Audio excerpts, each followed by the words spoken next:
Long ago, beyond the misty forests and the whispering hills, there lived those who held the secrets of time. People called them Druids. They protected harmony and order, carving runes under the starlight of the oaks. They were renowned philosophers, and he was a teacher who guided countless people onto the right path. And now, a bright light shines through the stars in the night sky. Having finished a long journey of life, the noble soul of a druid entered the cycle of rebirth. After wandering the cosmos for ages, he was searching for his vessel. Found it, a vessel worthy of my soul. Fragile as a giant glass ball, and warped with pain, but otherwise completely perfect. And so, the druid Theophilo, faced with an endless wait or a new life, stood at this crossroads. A brilliant streak of cosmic energy descends from the heavens, merging into the physical form of a young man. Hyung, are you awake? Hyung? All that remained was to live a new life and fulfill his calling as a druid. But waking up in a place filled with sharp, pungent smells, Theophilo thought, something is wrong with this body. Terribly wrong. Leaning over the hospital bed, the purple-haired young man gently places his hand on the sick boy's head and calls out to him, speaking in a language and script the boy had never heard before. Yet the foreign words make perfect sense as the meaning comes together naturally in his mind, prompting him to wonder if he had been too hasty to think that the memories of the vessel would remain upon reincarnation. Hyung, do you recognize me? But his doubts lasted only a moment. Aha! A sudden, shocking realization. The moment he locked eyes with his younger brother, Siwoo. Sihyun's memories flooded in, piecing themselves together. Hyung! Hyung! He remembered what made him human and what kind of pain he had been suffering from as an overworked, stressed office employee. In his memories, he saw his lonely lifestyle of working late hours at his computer desk, eating instant noodles, and drinking alone. And finally, he remembered how he met his end, collapsing on a busy street in front of shocked onlookers. After inheriting all those memories, it was a long time later that he finally woke up. How is this even possible? Sihyun's life naturally came to mind, and even his past emotions came flooding back. Thanks to inheriting his memories, I don't have to worry about adapting to the modern world, but this won't be easy. He was now Kang Sihyun. Sihyun slowly makes his way down the stairs in the hospital courtyard, panting heavily. This is definitely unexpected. A weight of 170 kilograms and a 50-inch waist? It's a miracle you're even alive right now. Promise me you'll focus on recovering your health. In the end, exercise is absolutely non-negotiable. Well, once this vessel recovers its health, it'll be perfect.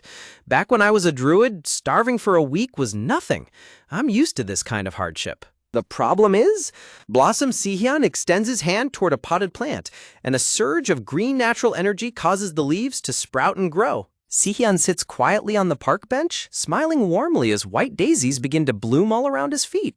Exhausted from the brief effort, Sihyun runs a hand through his hair with a heavy sigh.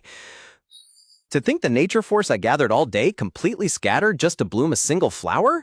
At this rate, forget my calling as a druid. I have to worry about my own survival. But with the nature force scattering as soon as it gathers, it was a highly problematic situation for a druid. I need to step up the intensity. Hyung! Your heart is weak. What are you doing? Oh, Siwoo. Don't oh, Siwoo me. Are you sure you should be working out like that? I'm taking it easy, so I'm fine. Sigh. Your heart is so weak. Sigh. The kid you saved, they said he's 6 years old. Yeah, in Sihyun's final memory. He had thrown his body in front of a kickboard flying down the hill like a rocket. It was already speeding down, a critical situation. The moment he saved the child, along with the small body falling into his arms, emotions of worry, joy, and relief rushed in with fragments of memory. Even though he collapsed from a myocardial infarction right after saving the child, Sihyun smiles gently and thinks she was cute. Siwoo gazes at his brother with a silent, sorrowful expression. You did a good thing, you really did, but please think about me too. You know I have no one else if you're gone. I understand. A warm feeling fills my chest. It's been a long time since I felt this way. These emotions clearly belong to Sihyun, but now they also belong to Theophilo, who inherited his memories and feelings. First, let's focus on getting healthy. Damn it, that's not it. I said no! Oh, by the way, I quit my job. Huh? Why? The Team 1 leader stole the project I spent 3 months on? The Team 1 leader? That Nepo baby? Crazy bastard. No wonder you were so stressed. Yeah, I guess, Sihyun responds with a lukewarm reaction. This prompts Siwoo to ask with disbelief, what's with the lukewarm reaction? Aren't you mad? Si-Hyeon smiles softly and rubs the back of his neck as he thinks to himself, well, I guess I've just accepted it. After all, they're Si-Hyeon's memories. Looking down at the courtyard bench surrounded by red roses, Siwoo asks his brother, so what are you going to do now? Why don't you just take a break and do nothing? To which Si-Hyun replies hesitantly, well, about that. Si-Hyun reveals his plans, saying, I'm going to sell the apartment and move to the countryside. I'm moving to the outskirts of Gyeonggi-do. Siwoo jumps up in shock and asks, Gyeonggi-do? To start farming? Won't that be too hard? Si-Hyun waves his hand dismissively and explains, not at all, not farming. I'm just going there for a bit to focus on my health. Siwoo looks on and realizes, so you're recuperating. Siwoo smiles warmly and suggests, you've always liked growing plants, so you can tend a small garden for exercise. Si-Hyun looks up and agrees. Yeah, that's the plan. Si-Hyun sighs as he imagines himself happily resting on a green field with wild animals.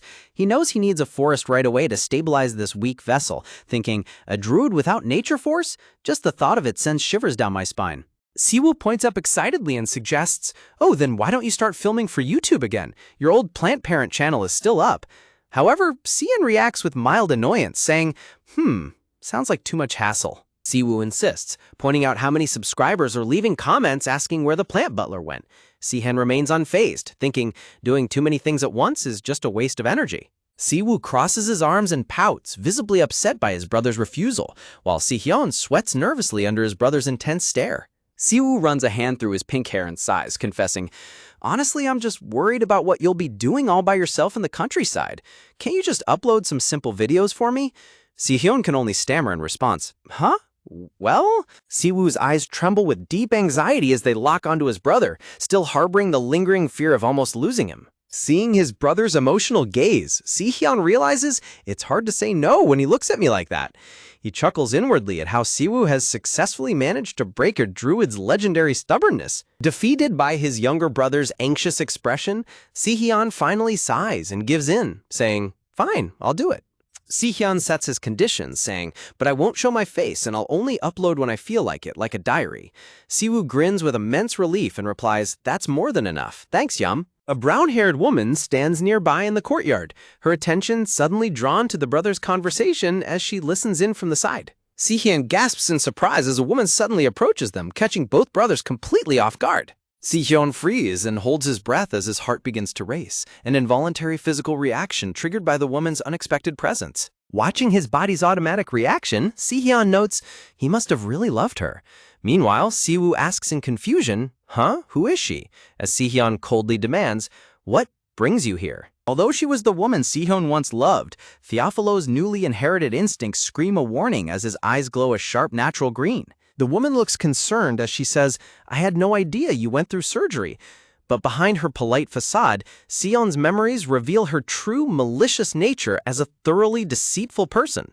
Si-Hyun grips his chest tightly, struggling against the intense physical thumping of his weak heart reacting to her presence. Si-Hyun observes his heart's reaction and thinks he must have really liked her.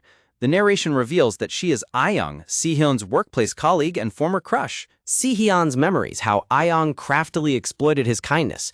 She was a manipulative person who constantly dumped her work on him and even pinned her own professional blunders on his shoulders. Noticing his brother's strange behavior, Siwoo asks with concern, Hyung? Si-Hyun snaps out of it and replies, yeah? Sensing the tension, Siwoo waves goodbye and says, it looks like you have a guest, so I'll head out. Si-Hyun lets him go, saying, already? Well, I know you're busy. Siwoo turns to leave, saying, I'll leave you two to talk. Ayoung tries to apologize, saying, oh, I'm sorry, because of me, but Siwoo politely reassures her, don't worry about it, I was just leaving. Siwoo pulls up his hood and walks away, leaving Si-Hyun and Ayoung alone together in the hospital courtyard. Once his brother is out of earshot, Si-Hyun lets out a heavy, deliberate sigh to compose himself. Si-Hyun looks up at her with cold, piercing eyes and flatly demands, so what brings you here? Taken aback by his freezing, direct tone, Ayoung stammers in confusion.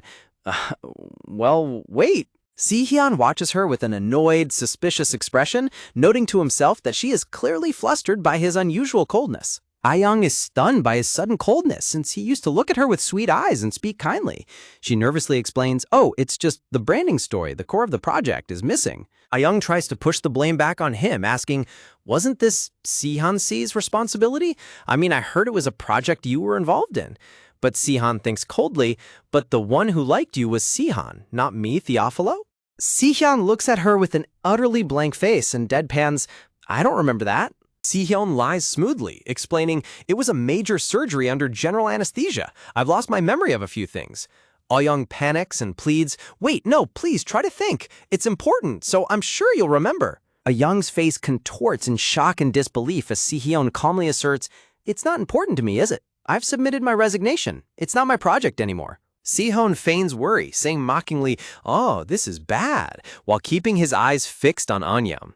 Ayoung immediately switches tactics, putting on a cute, pleading act and crossing her arms as she whines, I'll be in a lot of trouble if you don't help. Sihyun stares back at her with a blank, deadpan expression, totally immune to her pathetic attempts to manipulate him. Repulsed by her blatant manipulation, Seodin thinks in disgust, this banshee, how dare she try such obvious acting, comparing her to the deceitful spirits of Celtic lore. Sihan sighs deeply, thinking about how his predecessor had absolutely terrible taste in women before calling her name. Ayoung-si. Sihyun confronts her directly, saying, fine, I'll let the fact that you used me slide. I knew what you were doing, but I still worked overtime and took the heat for you anyway. Ayoung stammers in defense, Sihyun-si?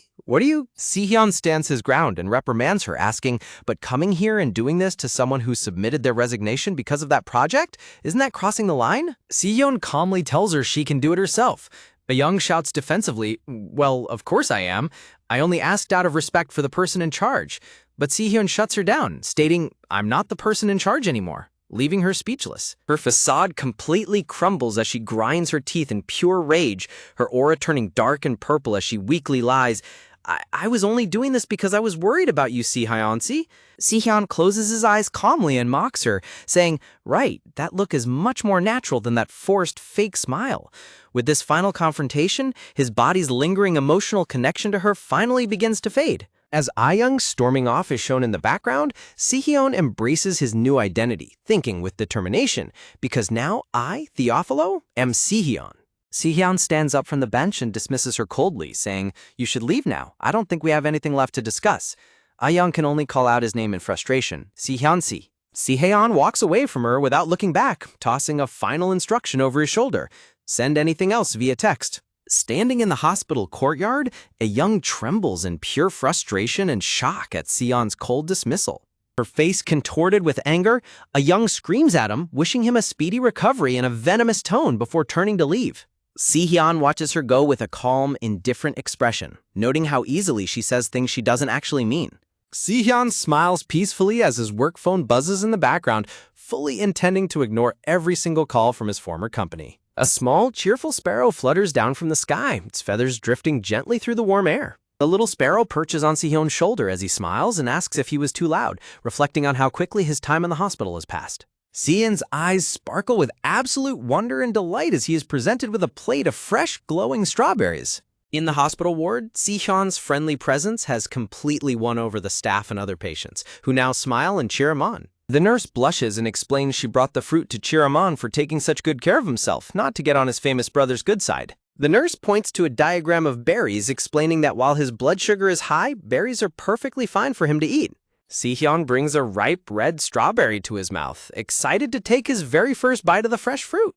As he bites into the strawberry, Sihyun is completely overwhelmed by the incredibly delicious, sparkling flavor. A wave of pure bliss washes over Sihyun as the sweet and sour taste reminds him of fresh honey and wild late summer grapes. The nurse and other patients chuckle warmly at how much he is enjoying the strawberry, jokingly asking if it's his first time eating one. Sihyun laughs happily, explaining it has been a very long time since he last had fruit, while secretly comparing it to the bland food he ate as a druid. But chewing happily, Sihyun feels as though he is strolling through a high-ranking druid's beautiful botanic garden. Sihyun happily skips through a fantasy flashback of a gorgeous, rose-filled sanctuary from his past life as a druid. Suddenly, Sihyun freezes in shock as his senses register a sudden, unexpected reaction from the fruit. Holding the half-eaten strawberry, Sihyun stares at it blankly, prompting the nearby patients to ask if there is dirt on it. Sihyun smiles softly as his eyes glow a bright green, reassuring them that it is simply delicious. As Sihyun continues to eat, he notices a faint but distinct natural energy beginning to stir within his body. A vibrant green natural aura envelops Sihyun's body as the fruit's nature force is successfully absorbed. Si-hyun's eyes glow green with excitement as he realizes he can absorb nature force from food, giving him another reason to head to the countryside. On the day of his discharge, an elderly grandmother patient with an IV stand bids him a warm and encouraging farewell. In the courtyard, the grandmother chuckles and tells Si-hyun that she has never met anyone as stubborn as him in all her years. Now visibly slimmer and healthier, Si-hyun rubs the back of his neck and chuckles as the grandmother points out his incredible weight loss. The grandmother playfully pinches Si-hyun's cheek to remind him to keep taking care of his health, while he notices how much easier it is to move. Si-hyun gently takes the grandmother's hands and sincerely thanks her for worrying about him. With a warm smile, Si-hyun channels his natural Druid magic into the grandmother's hands, causing leaves to flutter around them. The grandmother smiles brightly as she feels the comforting warmth, complimenting Si-hyun on his handsome smile. Holding hands, the grandmother encourages Si-hyun to keep living his life with a smile, and he politely thanks her. The grandmother looks at Si-hyun and asks where he plans to go next now that he has sold his house. Si-hyun explains that he has decided to move to the countryside to recuperate, imagining a peaceful, rustic home. Under a beautiful blue sky, the grandmother asks if he has ever heard of a place called White Tiger Mountain. The scenic view shows the beautiful, sprawling countryside village nestled at the foot of the lush mountains. Upon arriving at his destination, Si-hyun collapses onto his suitcases, completely exhausted from the long journey. Sweating profusely and panting heavily, Si-hyun stares blankly ahead as he tries to catch his breath. Si-hyun looks over the fence at a traditional hanok house surrounded by beautiful green trees, realizing he has finally arrived. Si-hyun wipes the sweat from his brow with a smile as the moving truck drives off, glad that he sent his boxes ahead. Si-hyun approaches the traditional hanok house with his suitcases, noting that the wooden doors are quite worn and old. Exploring the overgrown yard and cluttered old tools, Si-hyun finds a rustic charm in the aged character of the property. Si-hyun takes a deep breath of the fresh mountain air, smiling as he looks up at the majestic forest of White Tiger Mountain right behind his house. Sitting on the wooden porch, Si-hyun smiles contentedly, confident that moving to the countryside was the absolute right decision.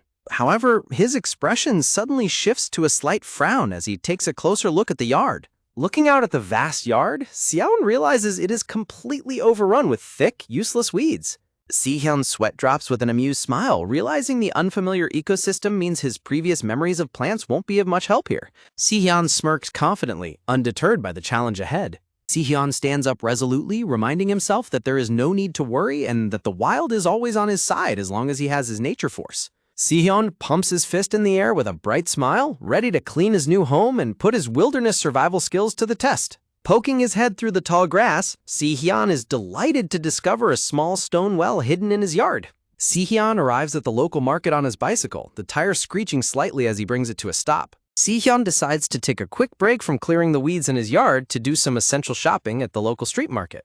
The traditional street market is filled with vibrant colors and lively sellers, with one merchant loudly shouting her prices while a cute white puppy rests in a box of oranges nearby. Walking into the heart of the market, Si-hyun is amazed by the bustling crowds and cheerful atmosphere, thinking to himself how incredibly lively it is. It feels like a miniature city festival full of rich scents and colors, and Si-hyun is surprised to learn that a traditional 5-day market actually opens every 5 days rather than just on the 5th of the month. Suddenly, an incredibly delicious aroma wafts past, catching Si-hyun completely off guard and making him stop in his tracks. Si-hyun's eyes light up as he spots a food stall selling mouth-watering, freshly cooked street snacks. The stall features a glorious spread of golden deep-fried tempura, freshly rolled gimbap, and a simmering pan of bright red, spicy tteokbokki. Si-hyun immediately recognizes these delicious market snacks from the original Si-hyun's memories. Struggling to resist the temptation, Si-hyun drools and clutches his chest, completely overwhelmed by how delicious the street food looks. The friendly stall owner chuckles warmly at his intense gaze and asks what he is staring at so hard, causing Si-hyun to gasp in embarrassment. Si-hyun quickly runs away from the food stall, crying out that he is fine while resolutely reminding himself that he must get his body back in shape no matter what. After resisting the delicious snacks, Si-hyun walks confidently through the market, drawing startled glances from the locals due to his massive size. Outside a seed and plant shop, an elderly, bald man in a wheelchair stares up at him with a completely shocked, jaw-dropping expression. Si-hyun politely greets the shop owner, asking if this is the seed and plant shop, while the old man gasps in pure shock at how giant Si-hyun is. The old man laughs and remarks that with his all-white clothes and droopy eyes, Si-hyun looks just like his white dog, Baku, before asking what he is looking for. Si-hyun looks over the concrete planters of green seedlings and points to one side, starting to make his order. Si-hyun points all the way to the other end of the row, declaring he will take all of them, which leaves the shop owner completely baffled since they are all tomato plants. Si-hyun smiles and explains that he simply loves tomato plants, adding that he wants vegetable seedlings for wraps and salads, plus one of every seed packet, leaving the flabbergasted owner commenting on how massive the order is. Si-hyun then asks if the shop has any grapevines, and the owner crouches down to show him some 5-year-old vines priced at 60,000 won. The elderly shop owner stops and stares at Si-hyun with a highly suspicious and sweating expression, wondering what on earth he plans to do with so many plants. The owner points out that it is a bit late in the season to be planting, prompting Si-hyun to ask which plants he means. Scratching his head, the old man explains that while tomatoes grow fast, he is worried the seeds won't sprout since it is getting too hot outside, admitting his conscience wouldn't let him stay quiet after seeing such a massive purchase. Si-hyun is touched by the owner's honest advice and smiles brightly with a cheerful realization. Envisioning himself as a legendary druid surrounded by blooming flowers, Si-hyun thanks the owner but confidently reassures him that everything will be perfectly fine because he is a druid. The old man stares at him in utter disbelief before shrugging it off, warning Si-hyun not to come back complaining to him later. To the shop owner's absolute amazement, Si-hyun easily lifts a massive stack of concrete planters and carries 2 heavy black bags without breaking a sweat. Waving cheerfully, Si-hyun bids the shop owner goodbye, and the elderly man waves back, telling him to take care. Si-hyun walks down the street carrying the massive load effortlessly, leaving a passing businessman staring at him in sheer disbelief. Si-hyun stops at a nearby fruit stall and casually asks to buy an entire section of fruit boxes, causing the cashier to gasp in shock while the old seed shop owner runs after him, shouting for him to stop. The old man catches up and yells, asking if he seriously plans on carrying all of those heavy boxes himself, while Si-hyun merely turns around with an innocent expression. In the end, a small utility truck is shown driving away from Si-hyun's rural house. Having took pity on him, the kind seed shop owner helped Si-hyun transport all of his heavy supplies in his truck, grumbling about how Si-hyun ever expected to fit everything on a bicycle, while Si-hyun sheepishly agrees.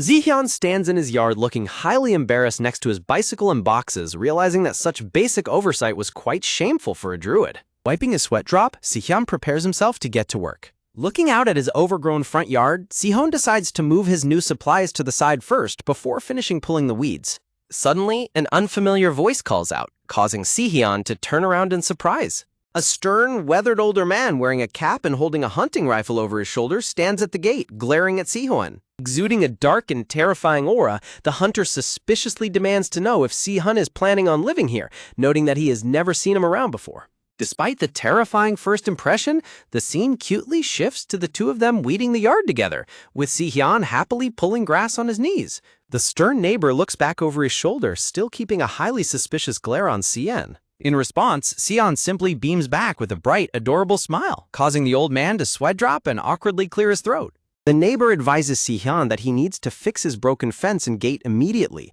warning him that although it is warm now, he will suffer terribly in the winter if he doesn't prepare early. It turns out the intimidating man is Si-hyun's neighbor, Elder Jong, who had only come over to inspect the massive new resident living at the foot of the mountain, though he secretly resolves to keep a close eye on him. Despite his gruff exterior, Elder Jong kindly teaches Si-hyun how to correctly use a hand hoe to cut the weeds, and Si-hyun eagerly soaks up the country life lessons like a true druid who never turns away a teacher. Elder Jong watches Si-hyun work, squinting suspiciously as he begins to observe his neighbor's true character. Looking at Si-hyun's bright and gentle demeanor, Elder Jong realizes that despite being built like a mountain, the young man is actually just a big softy who listens incredibly well to his elders. Blushing slightly at Si-hyun's cheerful attitude, Elder Jang grumbles that since Si-hyun is new to the countryside, he will just have to check on him often to make sure he's doing all right. 1 hour later, a massive, neat pile of pulled weeds sits piled up in the corner of the yard. Exhausted but satisfied with their hard work, Elder Jiang stretches his aching back with a groan, while Si-hyun crouches down, letting out a tired sigh. Clutching his chest, Elder Jiang lets out a puzzled groan, prompting Si-hyun to look over in concern and ask if something is wrong. Elder Jong grumpily explains that he's not coughing but has simply smoked for so long that he usually coughs when standing up, which worries Si-hyun enough to ask if he has quit now. As a strange green glow envelops Elder Jong, he mutters that he is trying to stay off them for good, while the sweating Si-hyun realizes he is the culprit behind this mysterious phenomenon. Elder Jang suddenly grabs his head and screams in pure shock, leaving Si-hyun completely bewildered as he frantically asks what is wrong now. Remembering his chores, Elder Jong panics about needing to feed his hungry cow Nurangi and watch over the garden, while Sihyun can only blink in surprise. Elder Jong runs out of the yard, loudly waving goodbye and warning Sihyun not to forget his advice, while the sweating young man wishes him a safe trip home. Pointing a warning finger with his rifle over his shoulder, Elder Yang yells a reminder to fix the fence, complaining that the water deer and wild boars are real pests that he'll shoot if he catches them. Sihyun stands in his yard, completely dazed by the warning about water deer and wild boars, finding it amusingly ironic to tell a druid to watch out for animals. At sunset, Sihyun lies comfortably on his wooden porch beside a cute sleeping cat while looking at his smartphone. On Sihyun's phone, a doctor on a video advice channel explains that 50% of a meal should consist of vegetables, 30% protein, and 20% carbohydrates, recommending lean proteins like chicken breast or white fish. Looking down at his Hanok house at dusk, Sihyun listens to the video explain that exercise alone won't make him lose weight, and that healthy dietary therapy is key, finding it quite educational. Looking at his phone, Sihyun reflects on how druids are raised under the guidance of sages and how his long training taught him that there is always something to learn from everyone. The screen shows the doctor demonstrating a proper squat, and Sihyun notes that while online accuracy can be an issue, he can trust channels where experts put their careers on the line. Resting on his porch, Sihyun is highly impressed by the doctor's incredible understanding of the human body, realizing it must be the result of knowledge accumulated over ages. As the video transitions to stretching exercises to aid digestion, Sihyun sits up quickly, startling his cute cat as he realizes there are other ways to help digestion besides walking. Suddenly, a desperate screeching cry for help echoes from nearby, catching Sihyun completely off guard and leaving him wide-eyed in shock. Jumping to his feet as his phone slides away, Sihyun looks around in alarm, wondering what that cry for help could possibly be. Arming himself with a broom, Sihyun runs around the side of his traditional house to investigate the source of the noise. Sihyun raises his broom defensively as he catches sight of a dark silhouette peering over a broken section of his concrete wall. Stepping closer, Sihyun's eyes widen in sheer astonishment as he gets a clear look at the unexpected visitor. Peeking over the broken fence is a cute brown water deer with giant, tearful eyes, trembling in pure terror. Sihyun gently crouches down, gesturing for the frightened animal to come closer as he softly tells her to be quiet and reassures her. The water deer approaches crying, and Sihyun soothingly comforts her, telling her it is okay and that he is there to help. Sihyun gently places his hand under the mother water deer's chin as she whimpers, preparing to connect with her. Enveloped in a brilliant green light, Sihyun triggers his wild resonance to achieve a deep communion with the water deer. Feeling the soft fur of the crying mother deer, Sihyun's eyes glow green as her emotions flow into him, leading to a sudden, worrying realization. Through their connection, Sihyun sees a vision of a baby water deer trapped in a cruel metal jaw trap deep in the dark forest. Sihyun feels the baby water deer's intense pain and tears as it whimpers helplessly while trapped in the metal jaws. Urged on by the mother deer, Sihyun runs as fast as he can through the forest, determined to save the baby. The mother deer cries out as she leads the way, while a heavily panting and sweating Sihyun desperately tries to keep up.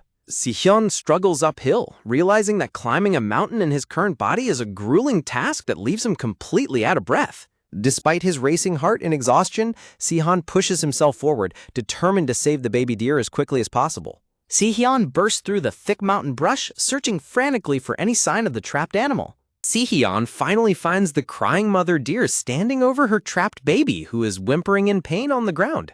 Crouching beside the two deer, Sihyun checks on them with deep concern, asking the mother if she is okay. Inspecting the trap, Sihyun is horrified to see that the wound is so deep the bone is visible, and he desperately looks around for something useful to treat it. Suddenly, Sihyun's eyes glow bright green as his druid senses pick up a strange energy nearby. Sihyun looks around the forest floor, noticing that everything is glowing with a mysterious, rich violet aura. Sihyun realizes that this mountain topography holds an immense, incredible amount of natural force that he had been in too much of a rush to notice. Sihyun quickly stands up, realizing that a place with this much natural force must contain a highly potent medicinal plant. Sihyun smiles brightly in relief as he discovers a glowing, vibrant green herb emitting a powerful yellow-green and violet aura. Sihyun rushes back to the deer with the fresh herbs, apologizing for the wait and telling the mother to hold on just a bit longer. Placing the herbs onto the deep wound, Sihyun notes that although he doesn't know the plant, its violet aura combined with his nature force will easily heal the injury. Channeling his green nature force through the herbs, Sihyun completely heals the baby's leg, gently telling the little one that it'll be fine now. The baby deer blinks in surprise as the pain vanishes, and Sihyun smiles warmly, asking if it is feeling any better. Si-hyun stands up and stretches his back, relieved that the trap was small, though he resolves to buy wire cutters next time he goes to the market. Si-hyun wipes the sweat from his forehead as he notices that the sun has already set and darkness has fallen over the mountain. Si-hyun turns back to look at the two healthy water deer standing close together, wondering what to do next. Looking up at the majestic full moon shining over the peaceful forest, Si-hyun wonders where the deer's home is. The next morning, a beautiful and peaceful sun rises over the traditional hanok roof as birds chirp cheerfully in the clean air. Groaning in pain during his workout, Si-hyun clenches his teeth in pure exhaustion, muttering, "Ugh." Si-hyun struggles to hold a deep squat position as the voice on his phone enthusiastically urges him on, saying, "Now hold that squat position, 30 seconds left, keep it up," while he groans in protest. Startling his cute sleeping cat, Si-hyun crashes heavily onto his back with a loud thud. Lying flat on his back in the yard, Si-hyun lets out a tired sigh, reflecting that his thighs feel like they're on fire and exercise isn't easy, finally relieved that the whole commotion with the water deer is over. Si-hyun recalls bringing the injured baby deer back to his place, gathering healing berries to leave by its side, and hoping it recovers quickly without any trouble. Sitting up on his wooden porch, Si-hyun contemplates his surroundings, saying, "By the way, this area?" Looking out over the lush green village, Si-hyun is amazed to find such a rich ecosystem and a violet aura colony here, realizing his Druid teacher would have been absolutely astounded to see this. Si-hyun smiles brightly, touching his chin as he mischievously thinks about how much he covets this place, especially with a mountain full of rich nature force.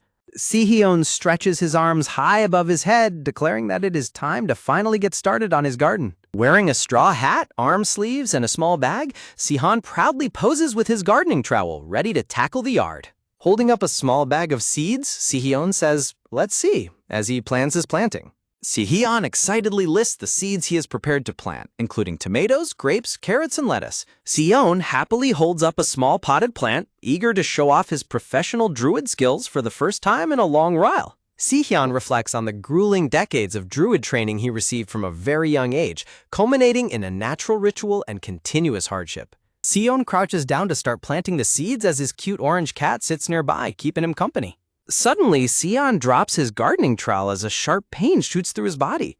Sweating nervously, Si-hyun realizes that planting a simple seedling in his current weak body might not be a piece of cake after all. Clutching his aching back in agony, Si-hyun screams, "Ow, my back!" as a sharp jolt of pain strikes him. Si-hyun hunches over on all fours in his garden, panting heavily as he realizes that squatting for hours in his weak physical frame is incredibly taxing. Rubbing his aching shoulders, Si-hyun groans that his entire body is aching, remembering how hard he ran through the mountains to save Connie the deer. Si-hyun looks down with a serious, determined expression, refusing to let a little pain stop him. With a firm grip on his trowel, Si-hyun finds his resolve to push through the fatigue. Looking down at the newly planted garden, Si-hyun tells himself that he must take responsibility and help these little seeds sprout. Turning to his cat with a bright, cheerful smile, Si-hyun happily says, "All right, let's get back to work." The tiny seeds are buried in the soil, lined up neatly along the ridges. Helping each seed find its place is a sacred act of bringing forth life. With the mindset of a Druid, Si-hyun fully enjoys the sweet satisfaction and joy of sowing. Finally finished with the hard work, Si-hyun collapses happily onto his back in the yard, sighing, "Phew, all done." Looking at the neat rows of his newly planted garden beds, Si-hyun smiles proudly, satisfied with how well it turned out. Standing over his garden, Si-hyun raises his hand to channel his magic, saying, "All right." Enveloped in a brilliant, glowing green light, Si-hyun commands the seeds to sprout using his Druid nature force. Si-hyun's eyes widen in sheer amazement as beautiful, bright green sprouts pop out of the dirt all over his yard. Close-up of the vibrant, healthy green leaves growing beautifully under the influence of Si-hyun's magic. Si-hyun realizes that his body is recovering much faster than expected, wondering if it is due to the rich nature force flowing down from the mountain. Looking down at the neatly prepared garden beds, Si-hyun tells his cute kitten companion that he just needs to water them now, warmly praising the little helper. Humming a cheerful tune, Si-hyun smiles contentedly under his sun hat, feeling peaceful and refreshed by his work. Si-hyun's joyful moment is interrupted as he suddenly hears someone standing at his front gate, turning around in surprise. A stern, weathered older man wearing a vest stands at the open gate, staring quietly into the yard with his arms crossed. Recognizing his neighbor, Si-hyun cheerfully calls out, "Oh, it's the next-door grandpa," prompting the old man to clear his throat. Si-hyun welcomes him warmly, but the neighbor politely refuses to enter without an invitation. The old neighbor explains that he actually came over to introduce someone to Sihyun, leaving the young man curious. The neighbor turns around and warmly invites his guest inside the yard, saying, "Please come on in." The neighbor introduces the elegant elderly woman standing beside him, declaring, "This is our village chief." Sihyun is completely stunned and left wide-eyed by the sudden visit from the village chief. The village chief giggles softly with a gentle smile, while the neighbor sweats nervously beside her. Surrounding herself with an intense, mysterious purple aura, the village chief smiles and asks, "Are you the young man from Seoul?" The village chief and the neighbor stand together inside the courtyard, warmly observing the newcomer. A close-up of the smiling village chief looking directly at Sihyun, who can only offer a nervous, sweating smile in return. Sihyun sweats profusely under her heavy gaze, wondering why she is staring at him so intensely. The village chief points to Sion's head and asks if the bird resting there is his pet, leaving Sion completely shocked as he wonders when it got up there. A close-up of an adorable round white bird chirping cutely while nesting happily on top of Sihyun's messy hair. The village chief kindly explains that she came by to see if Sihyun was experiencing any trouble with his new home. She notes with a warm smile that the traditional house is quite run down, and she worried it might be too uncomfortable for a young city resident. Wiping away his sweat, Sihyun realizes that despite her sharp look, the village chief is actually a very warm and caring person. Sihyun politely explains that the house only needs minor repairs and thanks them for checking on him, which brings a relieved smile to the village chief's face. Glancing over at the garden beds, the neighbor suddenly squints his eyes in curiosity, saying, "By the way," looking out at the garden beds, the neighbor is pleasantly surprised and asks, "When did you set up such a lovely garden?" Sihyun smiles and replies, "Oh, would you like to take a look?" The neighbor makes a curious sound as he takes a closer look at the yard. Pointing at the soil, the neighbor exclaims in shock, "Did the things you planted just the other day sprout already?" Leaving Sihyun completely caught off guard. Sweat dropping nervously, Sihyun quickly tries to cover it up, stammering, I planted seedlings." The neighbor nods understandingly, saying, "Ah, of course, the seedlings must have been very healthy." Sihyun breathes a sigh of relief, thinking to himself that since the tomatoes and carrots were indeed seedlings and the grapes were saplings, his explanation wasn't technically a lie. The village chief smiles warmly and says, "My, I thought a city boy would only grow lettuce, but you planted all sorts of things." Sihyun replies with a grin, "I need to eat a lot of vegetables." When the chief curiously asks why, Sihyun scratches his head sheepishly and explains, "As you can see, I need to lose some weight." The village chief kindly reassures him, saying, "A man needs some size to look strong and dependable. Even now, you look handsome enough to have girls lining up." Looking down at the newly sprouted garden, the neighbor turns to Sihyun and asks, "Anyway, is there anything else you need?" Scratching his cheek, the neighbor adds, "A city slicker like you wouldn't know the first thing about country life. Don't struggle on your own. Just say the word and I'll help." Deeply touched by the offer, Sihyun's eyes widen as he realizes there actually is something he could use help with. Sihyun smiles brightly and asks with a polite bow, "In that case, could I ask you for one favor?" A few hours later, a cute, round little bird chirps happily while perched on a tree branch overlooking the sunny courtyard. A robust and muscular construction worker wearing a hard hat arrives in the yard carrying a ladder on his shoulder with a friendly smile. Sion's eyes sparkle with excitement and awe as they all stand together in the yard, looking up at a grand, newly assembled greenhouse. The village chief praises the worker, saying, "Even on short notices, you finished it in no time." The worker laughs proudly, replying, "Of course, since the village chief asked, I had to get it done." Turning to Sihyun, the neighbor asks, "So this was the favor you wanted?" To which Sihyun happily responds, "Ah, yes." Sihyun explains his plan, saying, "I'm planning to grow various flowering plants, and some of them shouldn't get wet from the rain," while secretly hoping they don't think he's trying to sell them. The village chief is impressed by his knowledge and says, "You must know a lot about flowering plants. Actually, I have an orchid at my house that's wilting. Could you take a look at it sometime?" And Sihyun happily agrees to help. Adjusting his cap, the neighbor bids him farewell, saying, "Well, we should probably get going now. It's about time to feed Narangi." The village chief offers some parting encouragement.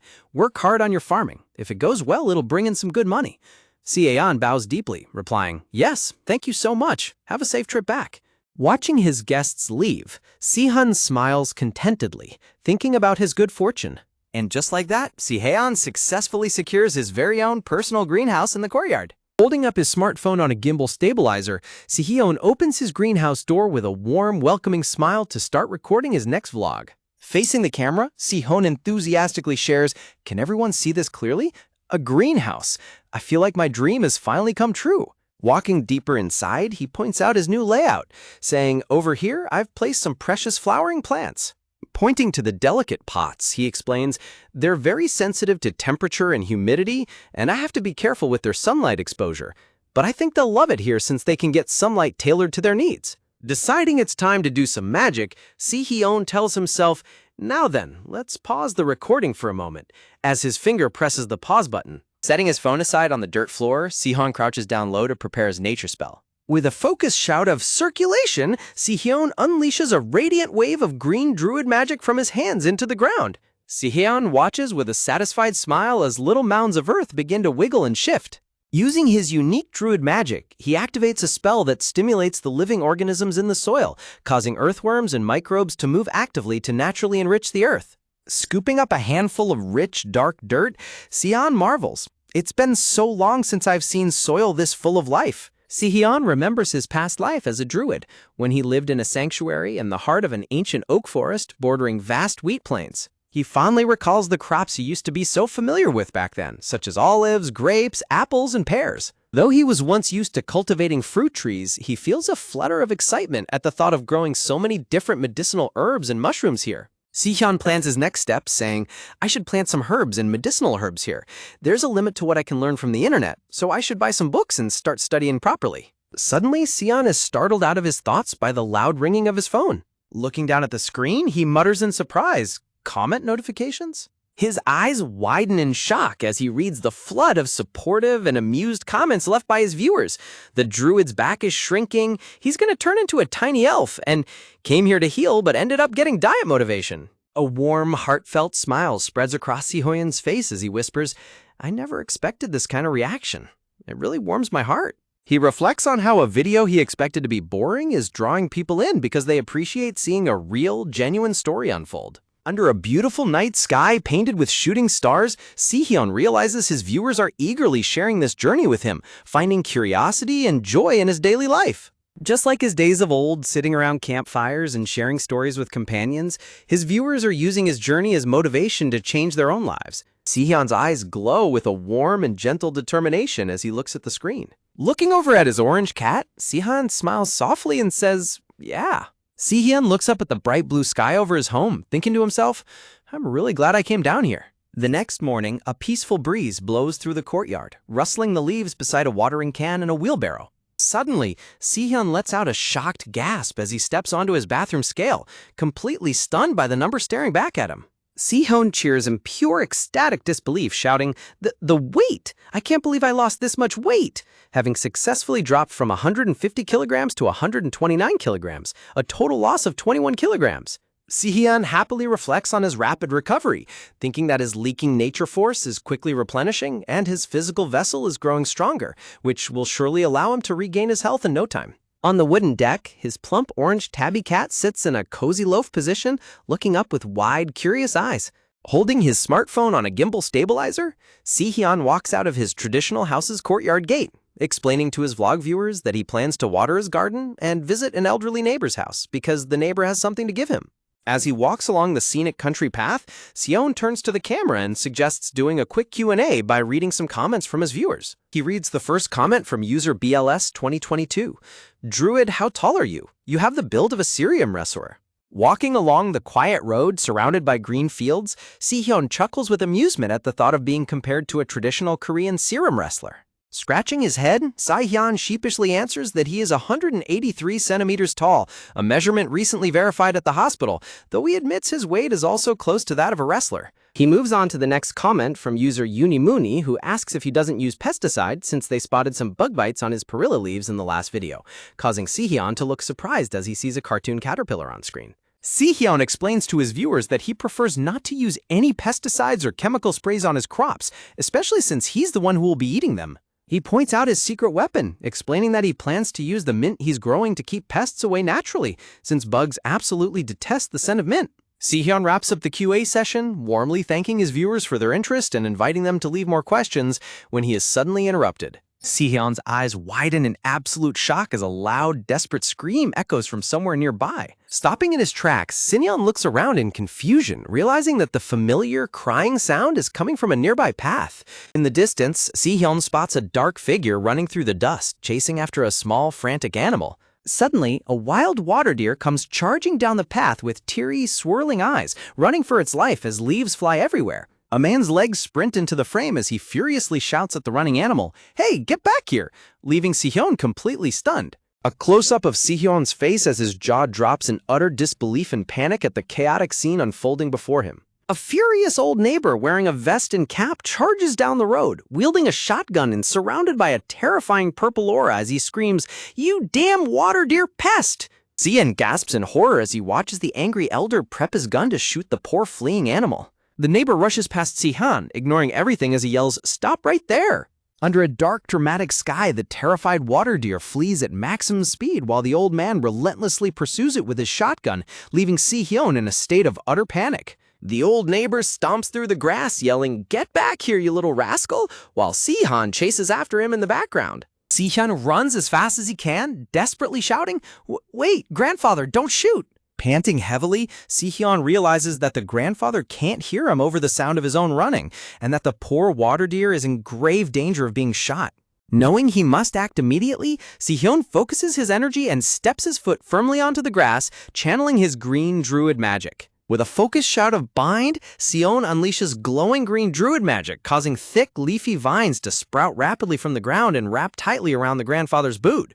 The thick green vines successfully latch onto the old man's legs, instantly halting his sprint and catching him completely off guard. The grandfather looks down in shock at his bound feet, while Si-hyun catches up, panting and warning him to watch his step. Bent over and gasping for breath, Si-hyun listens as the grandfather grumbles in confusion, wondering where on earth these sudden roots popped out from.